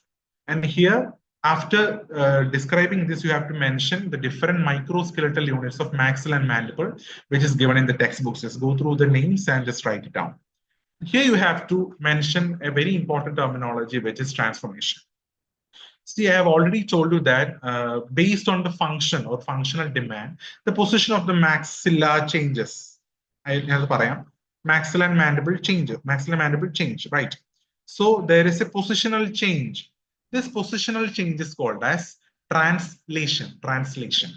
So because of the functional demand, there is positional change of the bone. It is termed as translation. Now the bone has changed its position. Now it has to change its shape accordance with the new position. And that process is called as transformation or intraosseous growth. This term is very important and it is a value point. Paper value points value points score important term this term transformation, and translation I'll be describing. So these two terms must item we have to include. Okay. Then coming to macroskeletal unit. So based on some kind of functional demand, there is change in position. A positional change in a translation and the I told you. This translation nadakkunna bone adine vilikkunna perana macroskeletal unit. So mandible, entire mandible is a macroskeletal unit. In mandible, different portions like alveolar process, base of the mandible, coronoid process, condylar process, angle of the mandible, all these things are microskeletal unit. Difference in the based on the function, the entire bone has changed its position. That means translation has happened. So if translation happens to a bone, it is a macroskeletal unit. And because of this position, some changes are there, right? Tooth erupt height increase all these changes are happening in relation to what? The periosteal matrices. If the parts of the bone or part of the bone changes based on the changes in the periosteal matrix, then it is called as a microskeletal unit. Either random describe either you have to mention the different microskeletal units of the maxilla and mandible. That is score and very important point. You have to mention that too. I will just go to the first chart. So the first chart we have to describe everything. Okay. So one function, our function coordinate in all the tissues together called as a functional cranial component. Okay. The functional cranial component we can classify into the functional matrix and skeletal unit. So a particular function maintain all the bony structures are together called as skeletal unit, which is further divided into microskeletal unit and macroskeletal unit. If the entire bone or part of the bone is directly related to the function and changes its position, that means translation happens, then it is termed as macroskeletal unit. Example, maxilla, mandible, cranial vault, cranial base. Okay, then because of the periosteal matrices, is some kind of transformation happens to the bone or part of the bone. That particular part of the bone is called as microskeletal unit. Example, you have to mention the different microskeletal units of maxilla and mandible. Mandible and the alveolar process, base of the mandible, symphysis, condyle, coronoid process, and angle. This is mandible. Similarly, maxilla, just go to the textbook. Then coming to the functional matrix. So what is functional matrix? It is the functional matrix comprises all the soft tissue and functioning spaces of a particular function. Okay. So all the soft tissues just peripheral to the skeletal unit is called as periosteal matrix. Example, neurovascular bundle, periosteum, muscle, and its muscle and the neurovascular bundles. This is the periosteal matrix. Then coming to the capsular matrix. Capsular matrix comprises of all the masses and functioning spaces of these particular functional matrices. I hope you could understand what I have described till now. Now we have described the basics of the functional matrix theory. Okay, now we have to describe how this functions when the growth and development is happening. So to describe that, we have to mention one thing, which is the transmission of functional stimulus to the bone by means of neurotrophism. Neurotrophism എന്ന് പറയുന്നത്, I have already told you that the translation has occurred. Now transformation has to occur. For this transformation, some kind of stimulus should be there. So, for example, the mandible, the mandible has moved downward and forward. There is a retrodiscal pad in the condylar region. Because of that, there is a pull. But how growth happens in that particular region alone? That is mediated by neurotrophism. So, if possible, just learn this definition. Otherwise, just leave it, no problem. We have to mention the transmission of functional stimulus to the bone is by means of neurotrophism. You have to mention this name and classify the three types of neurotrophisms, which is neuromuscular trophism, neuroepithelial trophism, and neurovascular trophism. ഈ മൂന്ന് പേര് മാത്രം ഒന്ന് mention ചെയ്യുക. അത് വരുമ്പോൾ കുറച്ചുകൂടെ impressive ആയിരിക്കും യുവർ ആൻസർ. ഇത് കൊണ്ട് മാത്രമാണ് you can conclude the basic concepts of functional matrix hypothesis. Generally, when students write the answer, microskeletal unit stop. Actually, that's not enough, because you can't describe the entire functional matrix hypothesis. To describe the entire functional matrix hypothesis, you have to mention this one also. See, the translation occurred, how the transformation occurs, you have to mention. So that is mediated by neurotrophism. The details of neurotrophism, it is a PG level thing, but this name mention, you should not forget. Now, portion I have seen a question which is clubbed to by the myofunctional appliance. There was a question in which they asked to enumerate the theories of growth. Then they asked to describe the mode of action of Frankel function regulator, giving emphasis on functional matrix hypothesis. So, our question like you may think to write in detail about the Frankel. But Frankel in the components, you need not to mention. You need not to mention the bite registration, everything. Nothing is required. You have to mention the Frankel philosophy. Frankel philosophy, I would mention, and along with that, you should describe the effect of this appliance on the basis of functional matrix hypothesis. For that, you require this portion. The neurocranial capsule is growth of the cranial vault and cranial base. And the second one is the orofacial capsular matrix. Each portion you have to mention along with that particular question. അങ്ങനെയാണെങ്കിൽ മാത്രമേ അത് answer complete ആവൂ. So for that purpose, I'll be describing these two. First one is a neurocranial capsule. So the neurocranial, the capsular matrix consists of brain, leptomeninges and CSF. I already പറഞ്ഞതാണ്. So based on the requirement, there will be increase in volume of the brain. Volume, CSF, volume will be increasing. So since the volume increases, the sutures are not closed in this growing phase. Our brain development, theories and research, it will be finishing around 6 to 7 years. So our time where the brain will be continuing to grow in this size and or volume. Okay, so the brain is increasing its volume. For that, the sutures are not closed. Since the sutures are not closed, they are getting apart. And this movement of the cranial vault, the bonds of the cranial vault, because of the increase in the volume of the brain, is called as translation. Okay, now the translation has occurred. Then there will be bond formation at the suture level. It is called as transformation. So that's about the neurocranial capsule. In this image, you can see this inner arrows is direct to the outward growth of the developing brain. Because of that, the sutures are getting separated.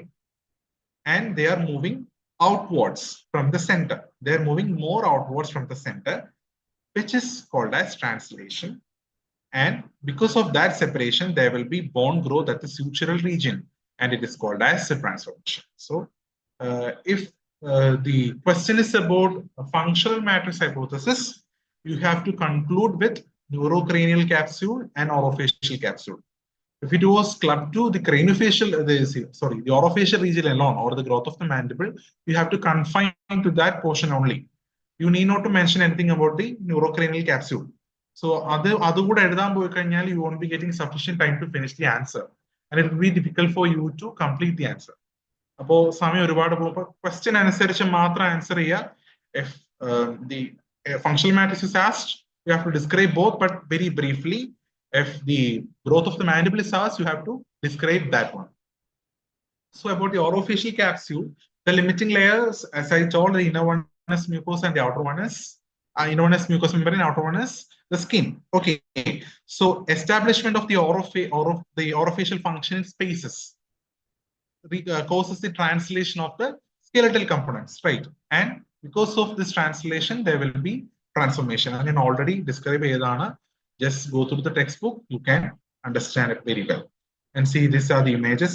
The first one, the image, maxillary, mandible, and chodikana, you have to draw. It's very important. Image bit over.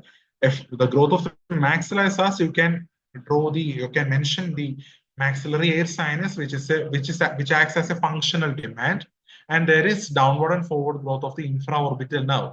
That is also contributing to the development of the that is the periostal matrix that contributes to the development of the maxillary region. Then about the mandible, there are different microskeletal units. So I'll just briefly describe. The condyle is not directly affected because the condyle not the correct muscle attachments direct varanilla, but the growth of the condyle happens because of the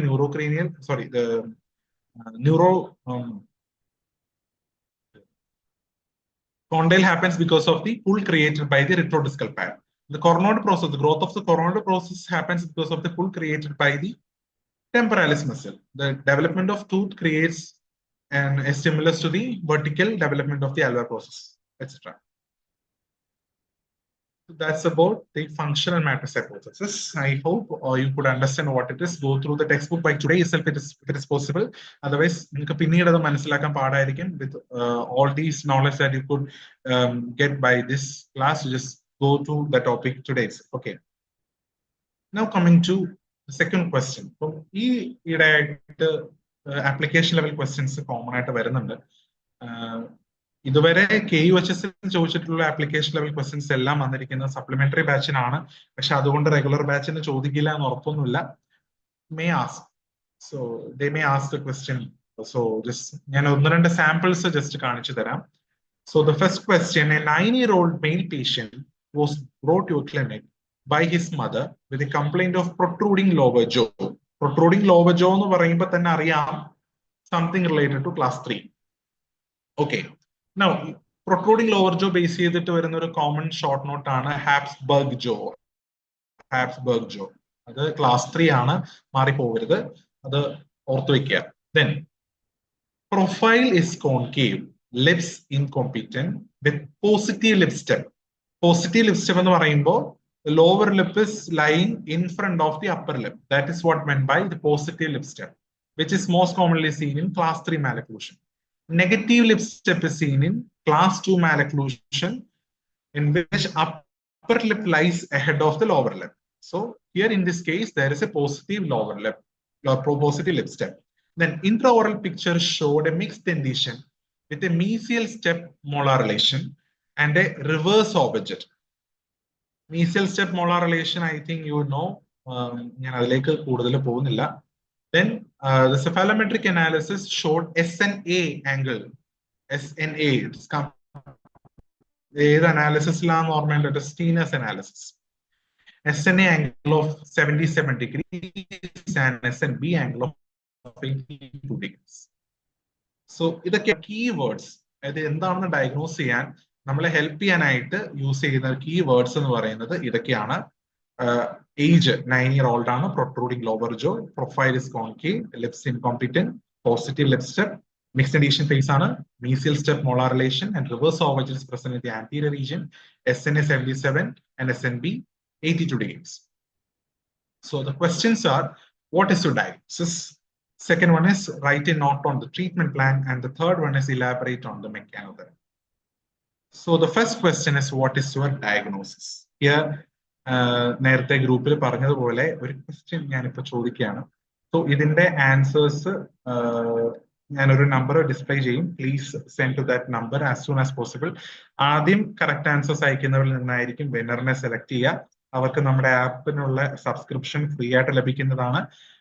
അതിൽ നിങ്ങൾക്ക് ഉള്ള നോട്ട്സും pre recorded വീഡിയോസും ഒക്കെ ഉണ്ടാവും. So I'm going to the question. First question. Name the classification of malocclusion which I mentioned. Mesial step of malocclusion, mesial step molar relation I have mentioned in this question. So mesial step molar relation, either the classification.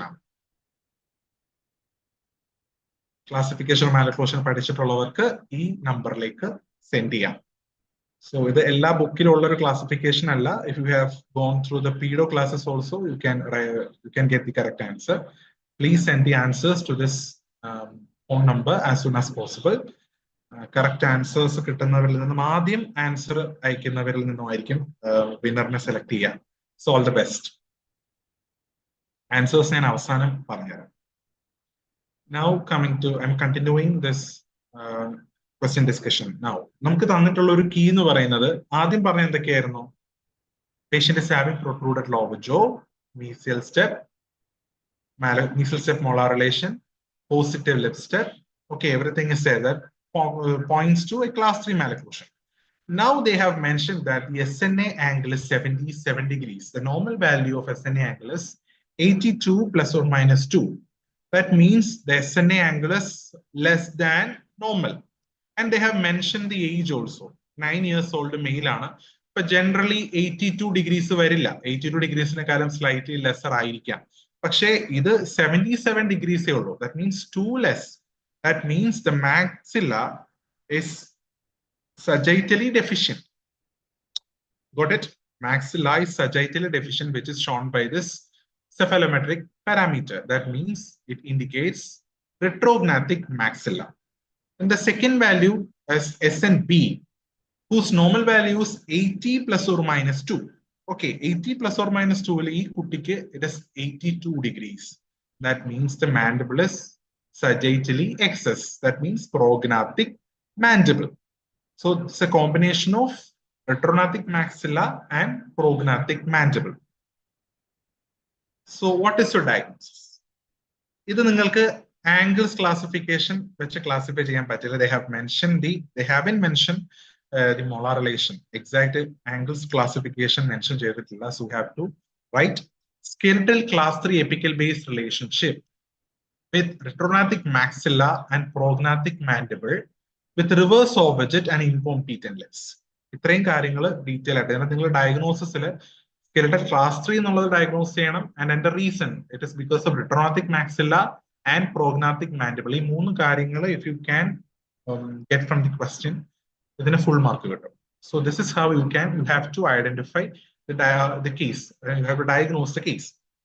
Now comes the next question, the treatment plan. For the treatment plan, first thing you have to think about is the age. 9 years old ആണ്. So growing phase ആണ്, and 10 years ആണ് നമുക്ക് generally maxillയുടെ ഗ്രോത്തിനെ sagittal growth കൂടുതൽ കൊണ്ടുവരാനായിട്ട് പറഞ്ഞിരിക്കുന്ന age എന്ന് പറയും. So age of the patient വെച്ച് നോക്കുകയാണെങ്കിലും, then skeletal problem, as I said already, the skeletal class 3 because of retrognathic maxilla and prognathic mandible. If it was a prognathic mandible case alone, you should have gone for chin cup. But retrognathic maxilla is already there, and the reversible headgear has a chin cup also. So there is a growth retardation of the mandible when we are giving the reversible headgear. That is why the correct answer as a treatment plan is a reversible headgear or face mask. Okay, so when you write the answer in the answer sheet, First portion is what is your diagnosis. So we have to mention the clinical features and the cephalometric parameters that led to the diagnosis. That mention cheyyanam. You should mention the normal values of SNA and SNB. Then you have to write, based on that, your diagnosis is this. Then after that, treatment plan. Another write a note on the treatment plan. So considering the age of the patient is in a growing phase. And the age mentions that the maxilla can be moved downward and forward using orthopedic appliance that you have to mention. Then skeletal problem is a combination of maxillary deficiency and mandibular excess. So for that problem, you have to choose this treatment plan, which is reversible headgear. That's correct to describe the mark. Chumma reversible headgear or face mask full mark kittilla. Full mark kittanongil you have to describe how you could reach at this treatment plan. Okay. Then coming to the mechanotherapy. Mechanotherapy ഇത് നിങ്ങൾ പഠിക്കേണ്ട ഒരു സംഭവം തന്നെയാണ്. Reversible head gear കുറെ തവണ short test ആയിട്ട് ചോദിച്ചിട്ടുള്ള ഒരു ക്വസ്റ്റ്യൻ ആണ്. സോ പഠിക്കാൻ മറന്നു പോകരുത്. So the reversible headgear or face mask technique was advocated by Jean Delaire and refined by Petit. Okay. ഇതിന് you have to mention mechanotherapy പറയുമ്പോൾ as I told നമ്മളെ ഇൻട്രൊഡക്ഷനിൽ പറഞ്ഞ പോലെ എവിടെ നിന്നാണ് ഇത് ആങ്കറേജ് എടുക്കുക എന്നുള്ളത് you have to mention. Then anchorage എവിടെ നിന്നൊക്കെയാ വരുന്നത് ഞാൻ ഇവിടെ PPT ഇട്ടിട്ടില്ല. Anchorage sites എന്ന് പറയുന്നത് first one is the cranial region. Okay. The second one is the mandible. Or chin and mention cheyidalum it's okay. You have to mention these two anchorage sites. Okay. So in mechanotherapy, you have to write who proposed this particular appliance, then which is the site of anchorage or source of anchorage also you have to mention. Then you have to describe the biomechanical consideration. So then etra force kodukanam, duration of force etra kodukanam, frequency. So generally for reversible headgear, 1 pound ആണ് per side force കൊടുക്കുക. 1 pound almost equal to 450 gram. Range at 300 to 500 grams ആണ് this force per side which has to be given for a reversible headgear. Then direction of force which is 30 degree downward to the occlusal plane. Maxillary occlusal plane എന്ന് downward ഒരു 30 degree angulation ലാണ് force കൊടുക്കേണ്ടത് because you have to grow the maxilla downward and forward. Purely sagittally അല്ല, purely vertically അല്ല. It should be vertical and sagittal together. അതില് vertical ആണ് എപ്പോഴും നമുക്ക് maxillയ്ക്ക് കൂടുതൽ deficiency വരിക. Okay. പിന്നെ ഒരു 30 degree angulation കൊടുക്കാനുള്ള റീസൺ എന്താന്ന് ചോദിച്ചാൽ അത് കുറച്ച് PG ലെവലാണ്. നമ്മൾ പാരലോഗ്രാം തിയറം അനുസരിച്ച് ആംഗിൾ ഡിവൈഡ് ചെയ്യുമല്ലോ. ആംഗിൾ ഡിവൈഡ് ചെയ്യുമ്പോൾ നമുക്ക് ഫോഴ്സ് കൂടുതലായിട്ട് നമ്മുടെ റിക്വയർമെന്റ് അനുസരിച്ച് കൊടുക്കാൻ വേണ്ടിയിട്ടാണ് 30 ഡിഗ്രീസ് എന്നുള്ള ഒരു ആംഗിൾ അവിടെ പറഞ്ഞിരിക്കുക. ദെൻ ഡ്യൂറേഷൻ ഓഫ് എയർ എന്ന് പറയുന്നത് ഫ്രീക്വൻസി എന്ന് പറയുന്നത് പെർ ഡേ 12 to 14 hours. ഈ 3 points you have to mention. അത് വളരെ ഇമ്പോർട്ടന്റ് ആയിട്ടുള്ള ഒരു പോയിന്റ് ആണ്. ഇത് മറന്നു പോകരുത്. ഈ ഓർത്തോപീഡിക് അപ്ലയൻസസ് ഏത് ചോദിച്ചാലും either it is reversible headgear or chin cup. ഈ മൂന്നെണ്ണമാണ് generally reversible means orthopedic appliances which will be asked for the examination. You have to mention the amount of force, duration of air. If there is a direction of force, you have to mention that one also. Okay.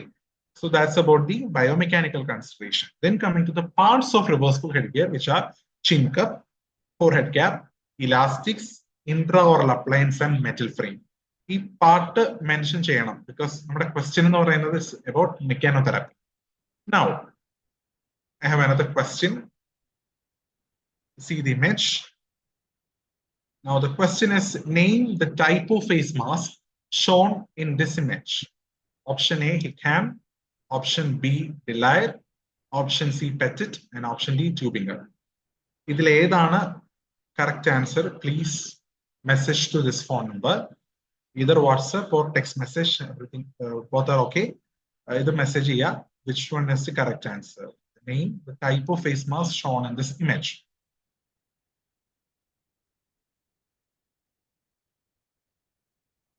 Now I'm going to the next point, which is about the chin cup. So generally, chin cup takes anchorage from the chin region or the mandibular region. Okay. It is connected to the rest of the face mask assembly by means of the metal rod. A metal rod in the structure അനുസരിച്ചാണ് there are different types of reversible headgear. Different types is mandatory and you should draw the diagrams for different types of face mask. So other ഒന്ന് വരച്ച് പഠിക്കണം. Face mask ചോദിച്ചാൽ you should definitely draw the diagram. And one more diagram which is desirable is the angulation, 30-degree angulation with respect to the occlusal plane of the maxilla. Our angle would mention if you can draw a simple diagram, it is good for you to score marks. Then the next component is a forehead support, which takes anchorage from the forehead region. Next comes the intraoral appliance. Intraoral appliance through which we are giving this force to the maxilla. Generally, it is a bonded appliance. Okay. The most common protraction mandibular appliance in the generally a protraction appliance or sometimes if you have sagittal deficiency of maxilla, we will give bonded rapid maxillary expansion. So when we think about the maxillary deficiency sagittally, generally it will be associated with the transverse deficiency also. So the etiology may be due to hypoplastic maxilla. So hypoplastic in the sense it will be deficient in all the three dimensions, which are vertical, sagittal, and transverse. So to correct the vertical and sagittal malocclusion, vertical and sagittal deficiency, we are using the reversible headgear. But if there is a the transverse deficiency, we have to correct that one also. For that, it is always advisable to give a bonded RME along with the protraction device. Then in bonded maxillary splint, the area of splint coverage, the mechanotherapy I don't even mention. If it is a mixed dentition period, the splint is usually covers the first and second deciduous molars and permanent first molar. Permanent first molar main so permanent first molar avoid. If it is a mixed dentition phase, the bonded maxillary splint should cover all the deciduous molars and permanent first molar. In case of deciduous dentition, you have to cover the canines and deciduous molars. This question, particularly, they have asked about mixed dentition period. So deciduous dentition, you need not to mention, but for your knowledge, I have just mentioned it also. Now coming to the position of the hook. We face mask which takes anchorage from the forehead and the chin. And these two are connected by means of the metal component, metal rod. Okay. So we have to give a force by means of elastics. Okay. And this should be given at an angle of 30 degrees. The elastic we have to connect somewhere inside the splint, right? As splint, we have to place a hook. And the position of the hook is for elastics at the region of upper first deciduous molar in mixed dentition. In case of deciduous dentition, mixed dentition molar and outer kodukkanam. Mixed dentition maxillary deciduous canines in the other biomechanics portion position. You need not to think too much about that. Just learn where it should be placed. Okay. Mixed dentition it should be placed at the position of first deciduous molar. And the first permanent molar. In case of this mixed dentition, they are advising us to give the hook more posteriorly. But in case of deciduous dentition period, first molar permanent first molar so mass major concentrate front. That is why they are asking us to give the hook at the level of the maxillary deciduous canines. Okay, hook position is also a very important point to mention. Then the remaining components are metal frame and elastics. Just to mention, you have to describe very well. Okay, so that's about the mechanotherapy. Now, random sample application level questions would have added. The next question is: a male patient comes to a clinic complaining of the protruding lower jaw.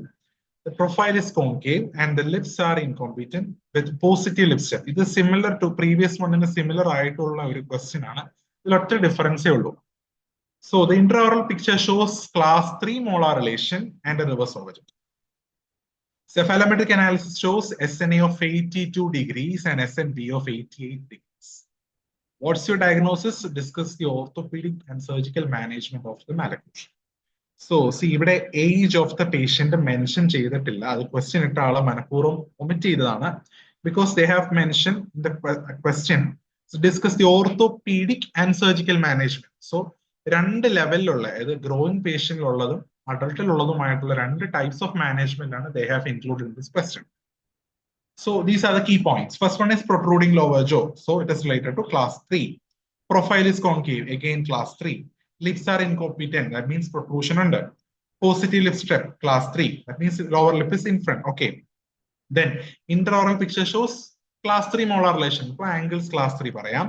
Reverse overjet, which is a common feature of skeletal class 3 malocclusion. Then cephalometric analysis shows SNA of 80 degrees and SNB of 88 degrees. That means maxilla somewhat normal. That means the patient is having orthognathic maxilla. Previous question it was retrognathic maxilla. Here it is orthognathic maxilla. SNB of 88 degrees. That means the mandible is too much prognathic. So the problem lies with the mandible, not with the maxilla. So this is not a combination case. This is solely a case of prognathic mandible. So what is your diagnosis?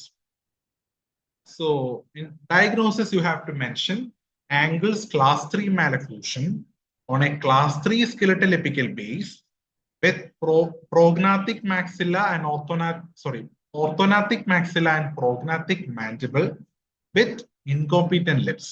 ഇത്രയും കാര്യങ്ങൾ you have to mention. So ഇതിൽ main ആയിട്ട് നോക്കേണ്ട point they will be looking for the point which says that the mandible alone is prognathic. The maxilla normal ആണെന്ന് പറയണം. So again, for mentioning the diagnosis, you have to mention the normal values of SNA and SNP. Based on that only you can come to a conclusion that this is a class 3 case because of the mandibular prognathism alone. Okay, so that is how you have to fabricate the diagnosis. Okay. Then discuss the orthopedic and surgical management. So orthopedic means in a younger growing child. So in a younger growing child, you have to mention the orthopedic appliance, which is chin cap.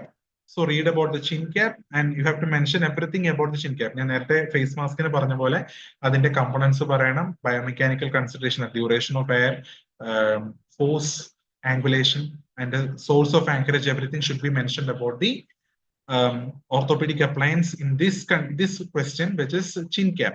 And here you have to mention the age group also, because they haven't mentioned any age. So if they are asking for the orthopedic appliance, you have to mention in which age group that particular orthopedic appliance is given. Then coming to the surgical management of malocclusion. If this is the question, your diagnosis will be given 2 marks only, and the remaining 8 marks for the orthopedic and surgical management. Definitely about 3 to 4 marks will be given for the orthopedic management, and 4 marks will be given for surgical management. So in this case, surgical management, you know, if the mandible is too prognathic, you have to keep it back or set back, which is done by bilateral sagittal split osteotomy, BSSO. So BSSO എന്ന് മാത്രം എഴുതരുത്, and elaborated form എഴുതണം. And here, in case of surgical management, you have to mention what is the compensation seen in class 3 and how will you decompensate class 3 and mention the surgery. So in class 3 malocclusion, generally the compensation seen is retroclined lower incisor, proclined upper incisor, because the lower jaw is much forwardly placed, upper jaw is backwardly placed. Okay. So normal position like a musculature will be trained. That is why there is proclination of upper anteriors in case of class 3 malocclusion, and there is retroclination of lower anteriors in case of class 3 malocclusion. So we have to compensate this, and there is class 3 molar relation. So for setting the mandible backwards in class 1 malocclusion, you have to increase the range between, or increase the distance between the upper and lower molars. For that, there is an extraction pattern which is commonly done to decompensate the class 3 malocclusion. So the decompensation extraction for class 3 malocclusion is upper first premolar and lower second premolar. This is the extraction pattern for class 2 camouflage. Class 2 camouflage in the extraction pattern ആണ് class 3 decompensation വരുന്നത്. Okay, so by extracting the lower second premolar, you will be moving the lower molar more forward, making it more class 3. That's why, that is because when you set back the mandible, it should be at perfect class 1. അതിനു വേണ്ടിയിട്ടാണ്, because skeletal setback വരുമ്പോൾ range is more. For that purpose, you are making the molar relation into more class 3. And as a decompensation, there is proclination of upper anteriors. Setback ചെയ്ത് കഴിഞ്ഞ് പിന്നെയും പല്ല് പൊങ്ങിയിരിക്കാൻ പാടില്ലല്ലോ. That is why you are decompensating that by means of extracting the first premolars and retracting the upper anteriors. So you have to mention the pre-surgical orthodontics, in which you have to mention the compensations of class 3 and about the decompensation class 3 and extraction pattern. Then the surgery. In this particular case, the maxilla is normal, so we have to simply set back the mandible. For that, the surgery is bilateral sagittal split osteotomy. So this is how you have to describe the answer. Now I am going to one more question. A 14-year-old male patient is reporting with an inability to chew food properly. This was again a university question. On clinical examination, buccal cusps of the upper posterior teeth are occluding in the central fossae and marginal ridges of lower posterior teeth on both right and left side. ഇത് അറിയണമെങ്കിൽ ഞാൻ നേരത്തെ പറഞ്ഞു we have to read the concepts of occlusion, basics of occlusion വായിക്കണമെന്ന് പറഞ്ഞു. അതിൽ line of occlusion എന്നൊരു concept ഉണ്ട്. Line of occlusion. ഈ ലൈൻ ഓഫ് ഒക്ലൂഷൻ നിങ്ങളുടെ തിയറി പ്രാക്ടിക്കലിന്റെ വൈവ പോയിന്റ് ഓഫ് വ്യൂവിൽ it is a very important thing. Line of occlusion വൈവയ്ക്ക് ചോദിക്കാറുണ്ട്. സോ ലൈൻ ഓഫ് ഒക്ലൂഷൻ എന്ന് പറയുന്നത് ഏത് ലൈനിലാണ് your upper and lower teeth are getting in contact when we are closing the mouth or when we are biting. So അത് പറയുന്നത് നമ്മുടെ lower teeth പോസ്റ്റീരിയസിന്റെ buccal cuts will be occluding in the central fossae and marginal ridge of upper posteriors. Okay, അതാണ് main ആയിട്ടും എവിടെ പറയാ line of ഒക്ലൂഷന്റെ കേസിൽ പോസ്റ്റീരിയസിൽ പറയാം. Here, see this question. The buccal cusps of upper posterior teeth are occluding in the central fossae and marginal ridges of the lower posterior. Ideally, lower posteriors in the buccal cusps ആണ് അപ്പറിലെ central fossae marginal ridge വരേണ്ടത്. Here it is the opposite or the reverse. That means there is a posterior crossbite. And they have mentioned that it is a bilateral posterior crossbite. See, bilateral posterior crossbite. So, case എന്താണ് മനസ്സിലായി? Maxillary transverse deficiency. They haven't mentioned anything about sagittal deficiency. So, ഇത് class 3 ആയിട്ട് തെറ്റിദ്ധരിക്കരുത്. This is a case of posterior crossbite. Okay. What is your diagnosis? So this is a case of bilateral posterior crossbite. Then probable etiology, maxillary transverse deficiency. Line of investigation. Okay, transverse deficiency is present. So to see the transverse deficiency, lateral cephalogram kondu pattilla. OPG vechittu you can't compare the transverse dimension of the maxilla to the mandible. The next one is PA cephalometry, that is postero-anterior cephalometry. So the line of investigation, the first answer should be PA cephalometry. The second one is CBCT, cone beam computed tomography. CBCT. These are diagnostic investigations you have to do for this particular case.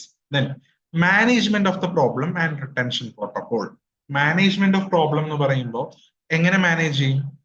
Expand ചെയ്യുക 14-year-old army. Question അതാണ്, army ആണ് ചോദിച്ചിരിക്കുന്നത്. Okay. So army detail ആയിട്ട് you have to mention all the protocols, different types of appliances, effects on maxilla, effects on mandible, everything related to this army expansion should be mentioned because the question is about management of the problem. So detailed description of expansion of maxilla should be given.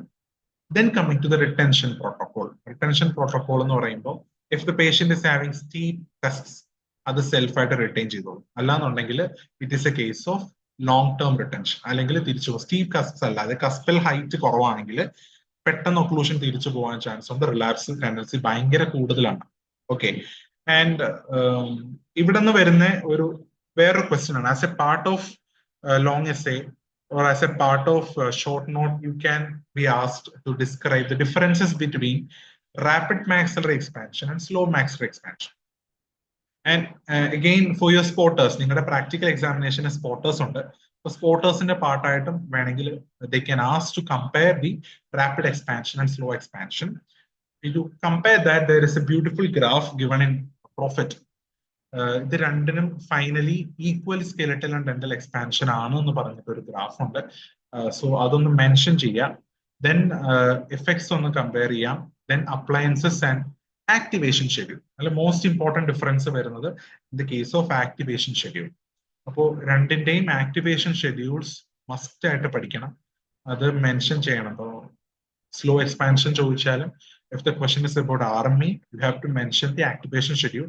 അതിന് special ആയിട്ട് mark ഉണ്ട്. അപ്പൊ അത് എഴുതിയില്ലെങ്കിൽ നിങ്ങൾക്ക് പെട്ടെന്ന് ഒരു 2 mark കുറയും. അപ്പോൾ നമുക്ക് വാല്യൂ പോയിന്റ്സ് തരുമ്പോൾ, യൂണിവേഴ്സിറ്റിന്ന് വാല്യൂ പോയിന്റ്സ് തരുമ്പോൾ, if the point is not mention in the answer sheet we can put the marks. നിങ്ങൾ വേറെ എന്തൊക്കെ കാര്യങ്ങൾ എഴുതിയാലും ഈ പർട്ടിക്കുലർ പോയിന്റ്സ് ഇല്ലെങ്കിൽ മാർക്ക് ഇടാൻ പറ്റും. സോ ഈ കീ പോയിന്റ്സ് പറഞ്ഞു തരുന്നത് മസ്റ്റ് ആയിട്ട് പഠിക്കാനായിട്ട് ശ്രമിക്കും. Okay, now the next question, which is, which among the following is not a growth site? Spheno-occipital synchondrosis, condylar process, alveolar process, none of the above. This question answer പറയുന്നതിന് മുമ്പ് I'll tell the answers of the previous 2 questions also, because ഇത് കഴിഞ്ഞിട്ട് I will be discussing this topic only. So ഇത് കഴിഞ്ഞിട്ട് നമുക്ക് time ഇല്ല. So ഈ question കഴിയുമ്പോഴേക്കും you have to give the answers. Okay. I think you know the number. Send the answers to this number as soon as possible.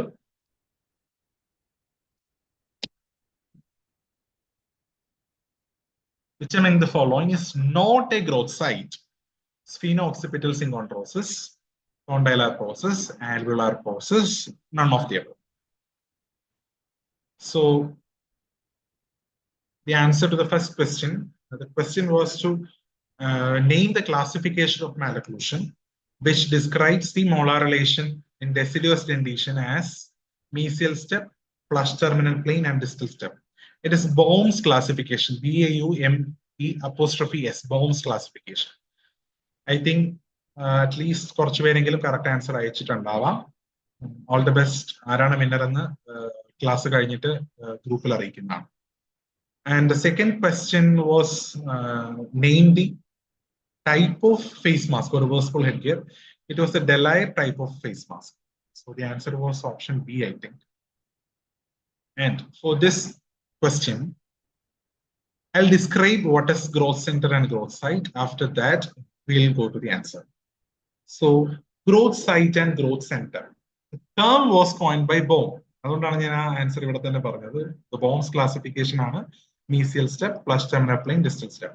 So this growth site and growth center terminology were proposed or coined by Baum.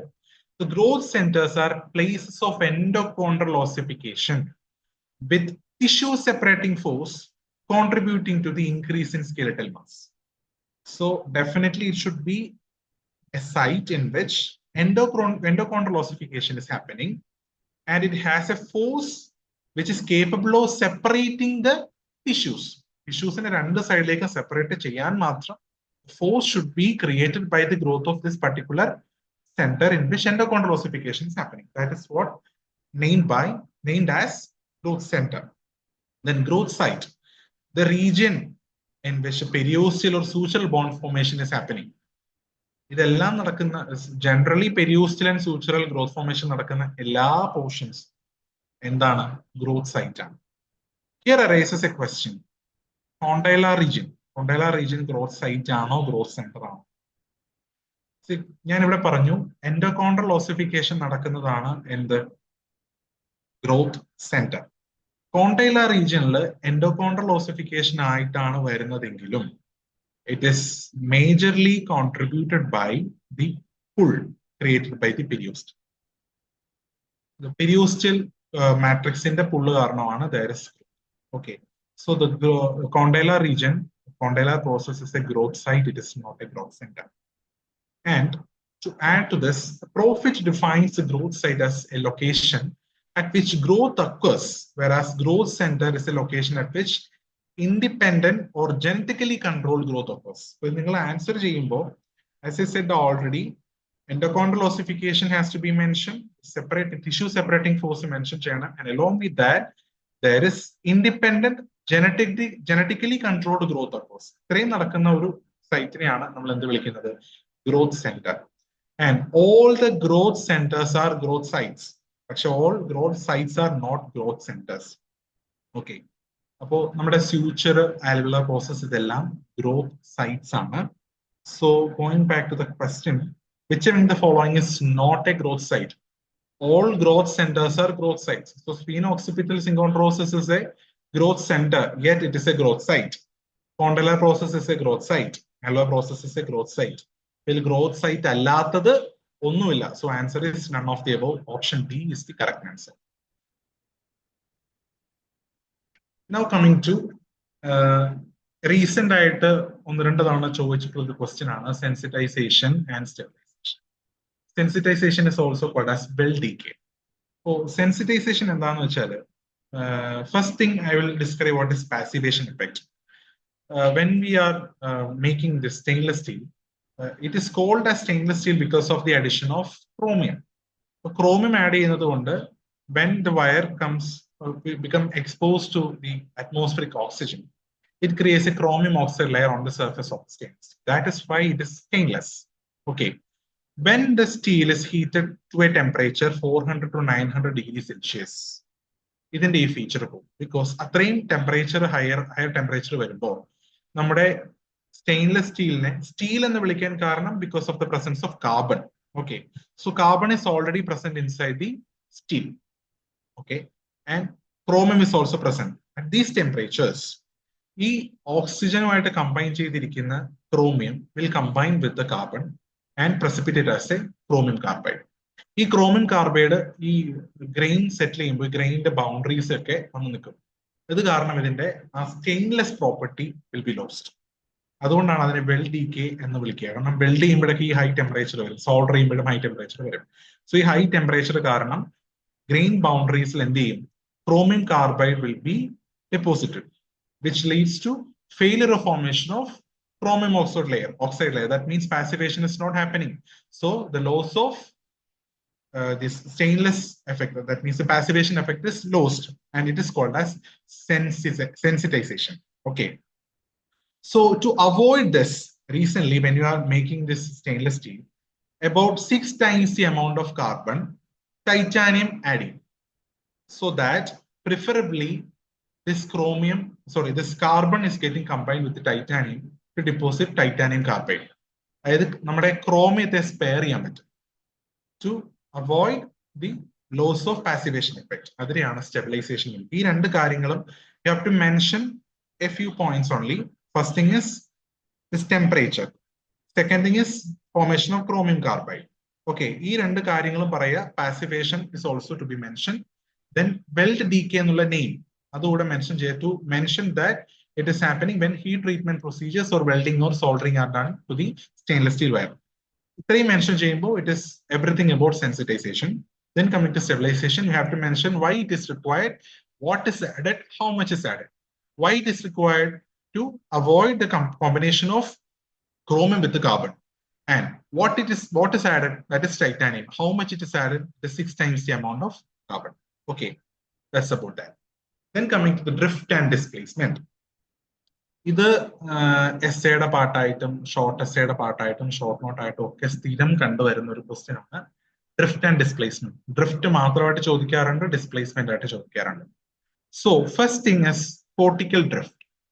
So cortical plate can be relocated by simultaneous apposition and sorption process. See for example, if this is a tooth, I hope you can see its form. If this is a tooth, I am moving this tooth in this direction. Okay.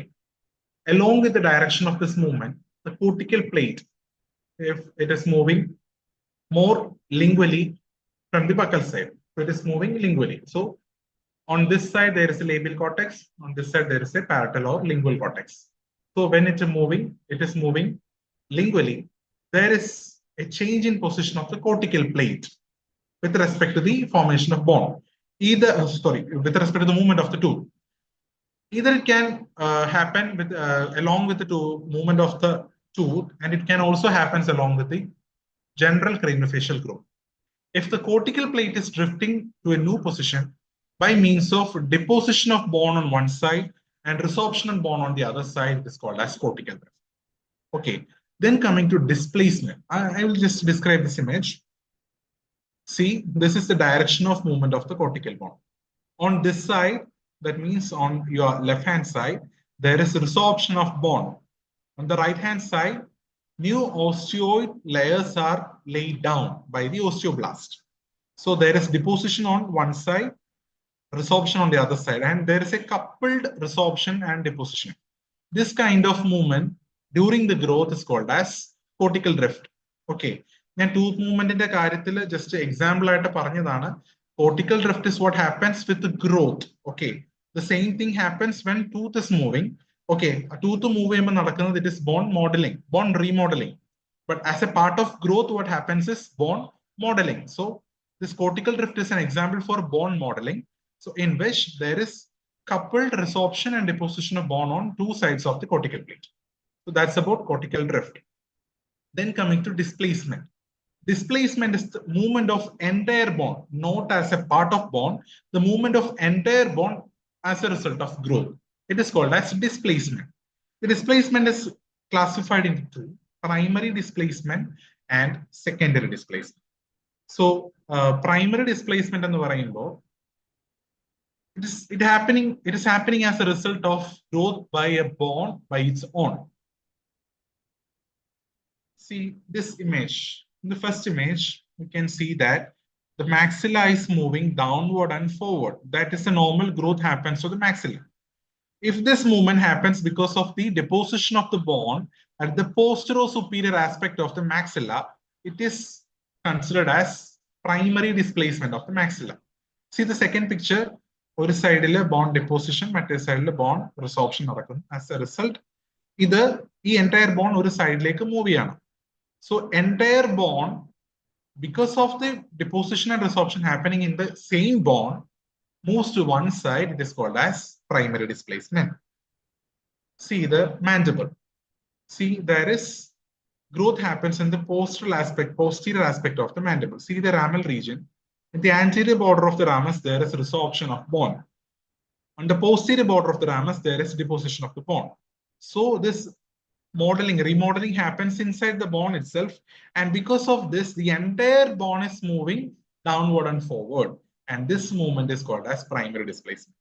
So you can describe primary displacement on the basis of the growth of maxilla and mandible. Now coming to the secondary displacement. The secondary displacement, it is enlargement because of the enlargement of other bones.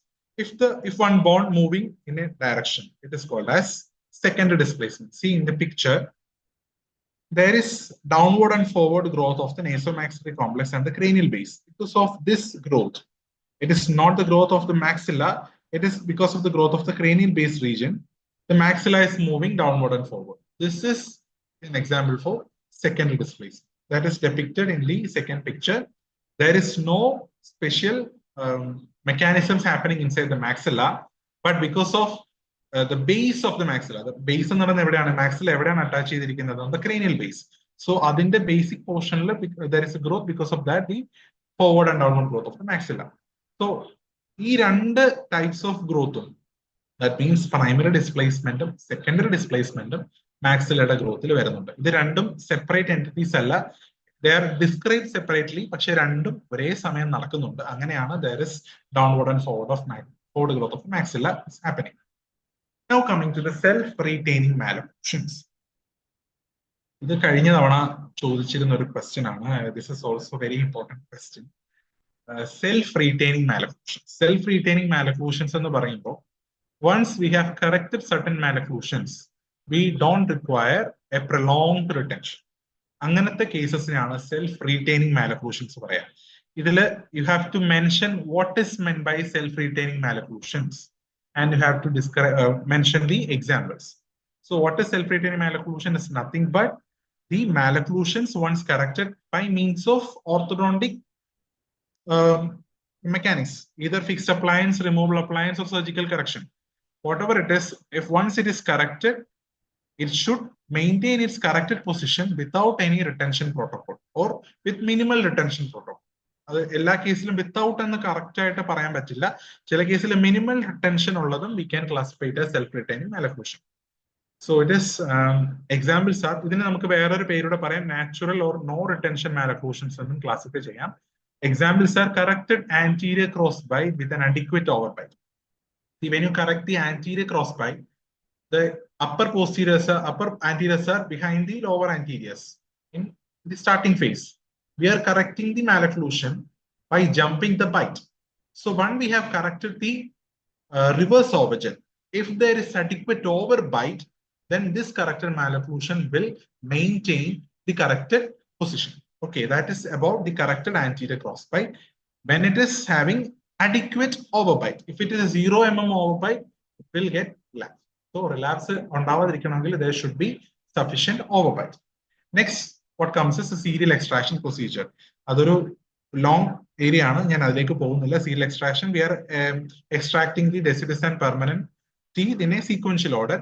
അത് കഴിഞ്ഞ് erupt ചെയ്ത് വരുന്ന പല്ല് തിരിച്ചു കയറി പോലല്ലോ. So self retaining മാലഫ്ലൂഷൻസിന് example ആണ് serial extraction procedures.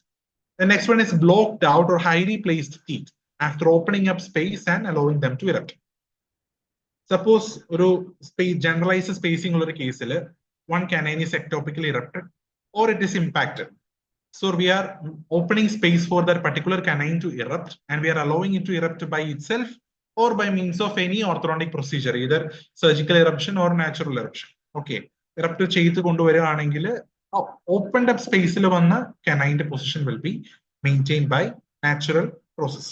Okay, in surgical eruption of impacted teeth is there, then corrected posterior crossbite with good axial inclination and steep cusps. നേരത്തെ ഒരു ക്വസ്റ്റ്യനിൽ റിട്ടൻഷൻ പ്രോട്ടോകോൾ പറഞ്ഞു, അവിടെ ഈ സെൽഫ് റിട്ടൈനിങ് മാലഫ്യൂഷൻ ആയിട്ട് this one also should be mention. അവിടെ ഈ self retaining malocclusion or no or natural retention ഉള്ള ടേം മെൻഷൻ ചെയ്യുകയാണെങ്കിൽ അത് നിങ്ങൾക്ക് സ്കോർ ചെയ്യാൻ എളുപ്പമായിരിക്കും. So if the corrected posterior crossbite is having good axial inclination and steep cusps, definitely it will be provided with natural retention. Here I have to add one more thing, which is the, sorry.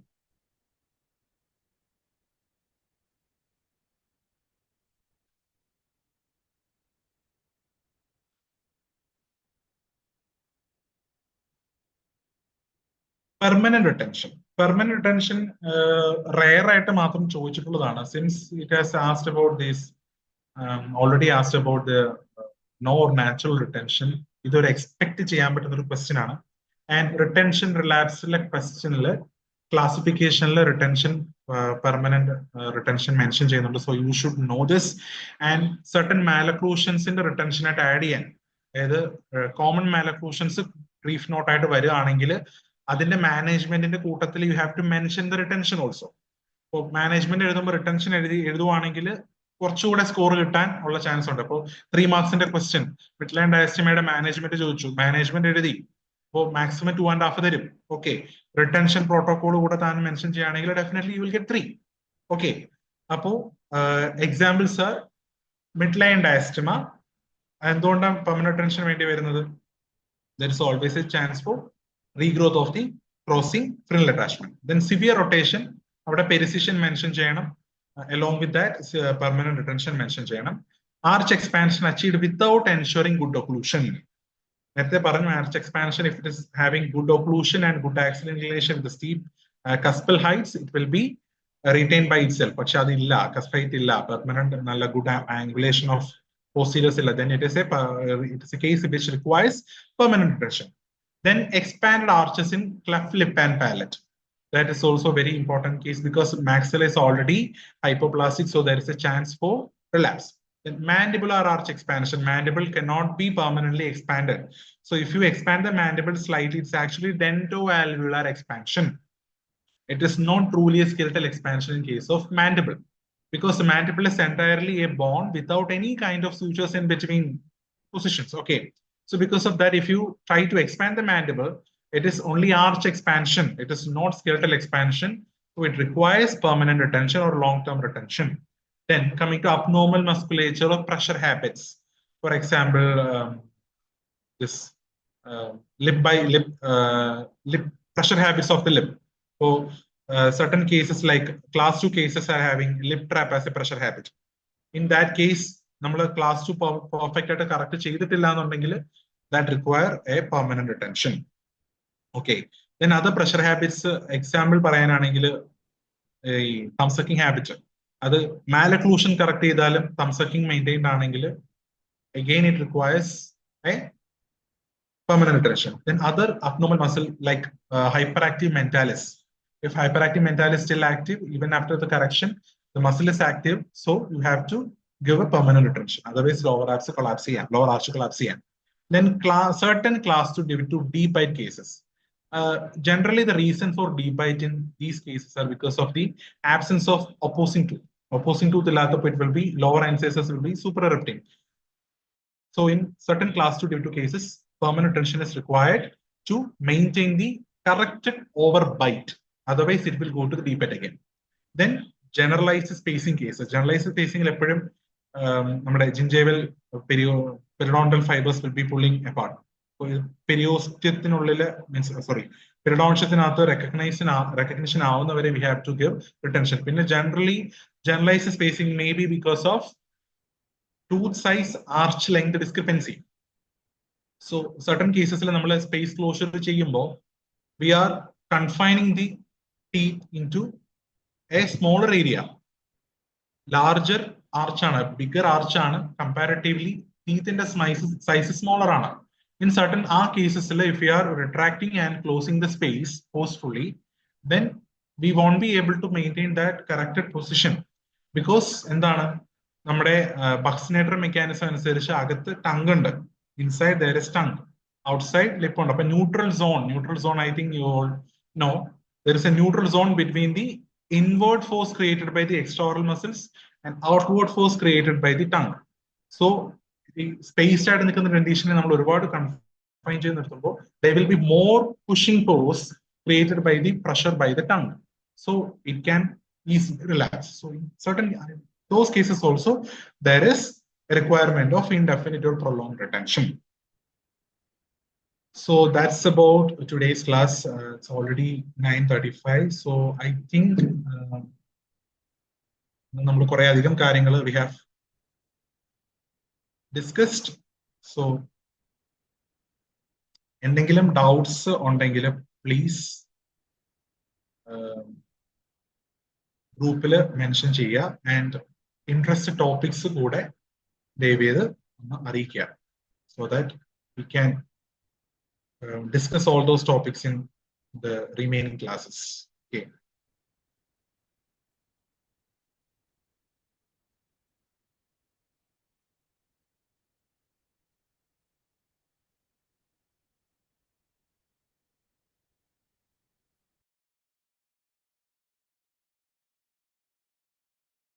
ഒന്ന് രണ്ട് കാര്യങ്ങളോട് ഒന്ന് ശ്രദ്ധിക്കുക. ഞാൻ പറഞ്ഞ പോലെ ആ ഒരു പർട്ടിക്കുലർ പാറ്റേണിൽ പഠിക്കാനായിട്ട് നോക്കുക. പരമാവധി പോർഷൻസ് കംപ്ലീറ്റ് ചെയ്യുക. ക്വസ്റ്റ്യൻ പേപ്പേഴ്സ് ബേസ് ചെയ്താണ് നിങ്ങൾ ചെയ്യുന്നതെങ്കിലും ടോപ്പിക്സ് കറക്റ്റ് ആയിട്ട് ഫോളോ ചെയ്യാൻ നോക്കുക. എല്ലാ ക്വസ്റ്റ്യൻസും may not be able to complete, but yet നിങ്ങൾക്ക് പരമാവധി പറ്റുന്നത് പഠിക്കുക. പക്ഷെ ഈ ഒരു ഓർഡറിൽ പഠിച്ചു പോവുകയാണെങ്കിൽ, particular order പഠിച്ചു പോവുകയാണെങ്കിൽ it will be easy for you to understand and easy for you to recollect. മനസ്സിലാക്കാനുള്ള എളുപ്പത്തിനാണ് ഞാൻ ആ ഒരു പാറ്റേൺ സെഗ്മെന്റ് ആയിട്ട് 4 സെഗ്മെന്റ്സ് ആയിട്ട് ഡിവൈഡ് ചെയ്തിട്ട് ചാപ്റ്റേഴ്സ് പറഞ്ഞു തന്നത്. സോ ആ ഒരു രീതിയിൽ ഫോളോ ചെയ്യാനായിട്ട് ശ്രദ്ധിക്കുക.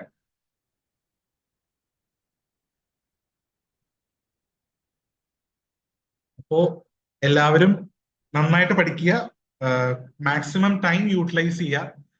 ഒരുപാട് സമയം ഇനി വേസ്റ്റ് ആക്കാനില്ല. നമുക്ക് വളരെ വളരെ കുറച്ച് ടൈം മാത്രമേ ഇനി ബാക്കിയുള്ളൂ. So all the best. എന്ത് ഡൗട്ട് ഉണ്ടെങ്കിലും ഗ്രൂപ്പിലേക്ക് ഇടുക. ഐ വിൽ ട്രൈ ടു അത് എങ്ങനെയാണെന്നുള്ളത് പറഞ്ഞു തരാനായിട്ട് ശ്രമിക്കാം. And most importantly you have to finish the topics. ഞാൻ നേരത്തെ പറഞ്ഞ പോലെ നമുക്ക് സ്പെസിഫിക് ചാപ്റ്റേഴ്സ് പറയാൻ പറ്റില്ല. ഇമ്പോർട്ടൻറ്റ് ചാപ്റ്റേഴ്സ് ഞാൻ ഓൾറെഡി മെൻഷൻ ചെയ്തു. ആ ഇമ്പോർട്ടൻറ്റ് ചാപ്റ്റേഴ്സ് എല്ലാം പ്ലീസ് അത് കവർ ചെയ്യുക. പിന്നെ നന്നായിട്ട് പഠിക്കുക. പിന്നെ പഠിച്ചു കഴിഞ്ഞാൽ നമുക്ക് പറ്റും. ഞാൻ എപ്പോഴും പറയാറുള്ളതാണ്, വീണ്ടും വീണ്ടും വായിക്കുക, പടങ്ങളൊന്ന് വരച്ചു നോക്കുക, ജസ്റ്റ് ടേംസ് മാത്രം എഴുതി നോക്കുക, വീണ്ടും എടുത്ത് വായിക്കുക. വീണ്ടും പഠിക്കരുത്, വീണ്ടും വായിക്കുക. Will be very easy for U. പിന്നെ ഈ എപ്പോഴും ആപ്ലിക്കേഷൻ ലെവൽ ക്വസ്റ്റ്യൻസ് വരികയാണെങ്കിൽ ചാടി കയറി ആൻസർ ചെയ്യരുത്, കൺഫ്യൂസ്ഡ് ആയി പോകരുത്. അപ്പോൾ സമയം എടുത്തൊന്ന് ആലോചിച്ചിട്ട് മാത്രം എന്താണെന്ന് മനസ്സിലാക്കി അതനുസരിച്ച് ആൻസർ ചെയ്യാനായിട്ട് ശ്രമിക്കുക. ഓക്കെ, അപ്പോ ഓൾ ദ വെരി ബെസ്റ്റ്. ധൈര്യമായിട്ടിരിക്കുക. പഠിക്കാൻ എന്തായാലും പഠിക്കുമല്ലോ, പഠിക്കും, നമ്മൾ നേടും. ഉറപ്പായിട്ടും നമുക്ക് എല്ലാവർക്കും പാസ്സാവാനായിട്ട് പറ്റും. ധൈര്യമായിട്ടിരിക്കുക, നന്നായിട്ട് പഠിക്കുക. All the very best.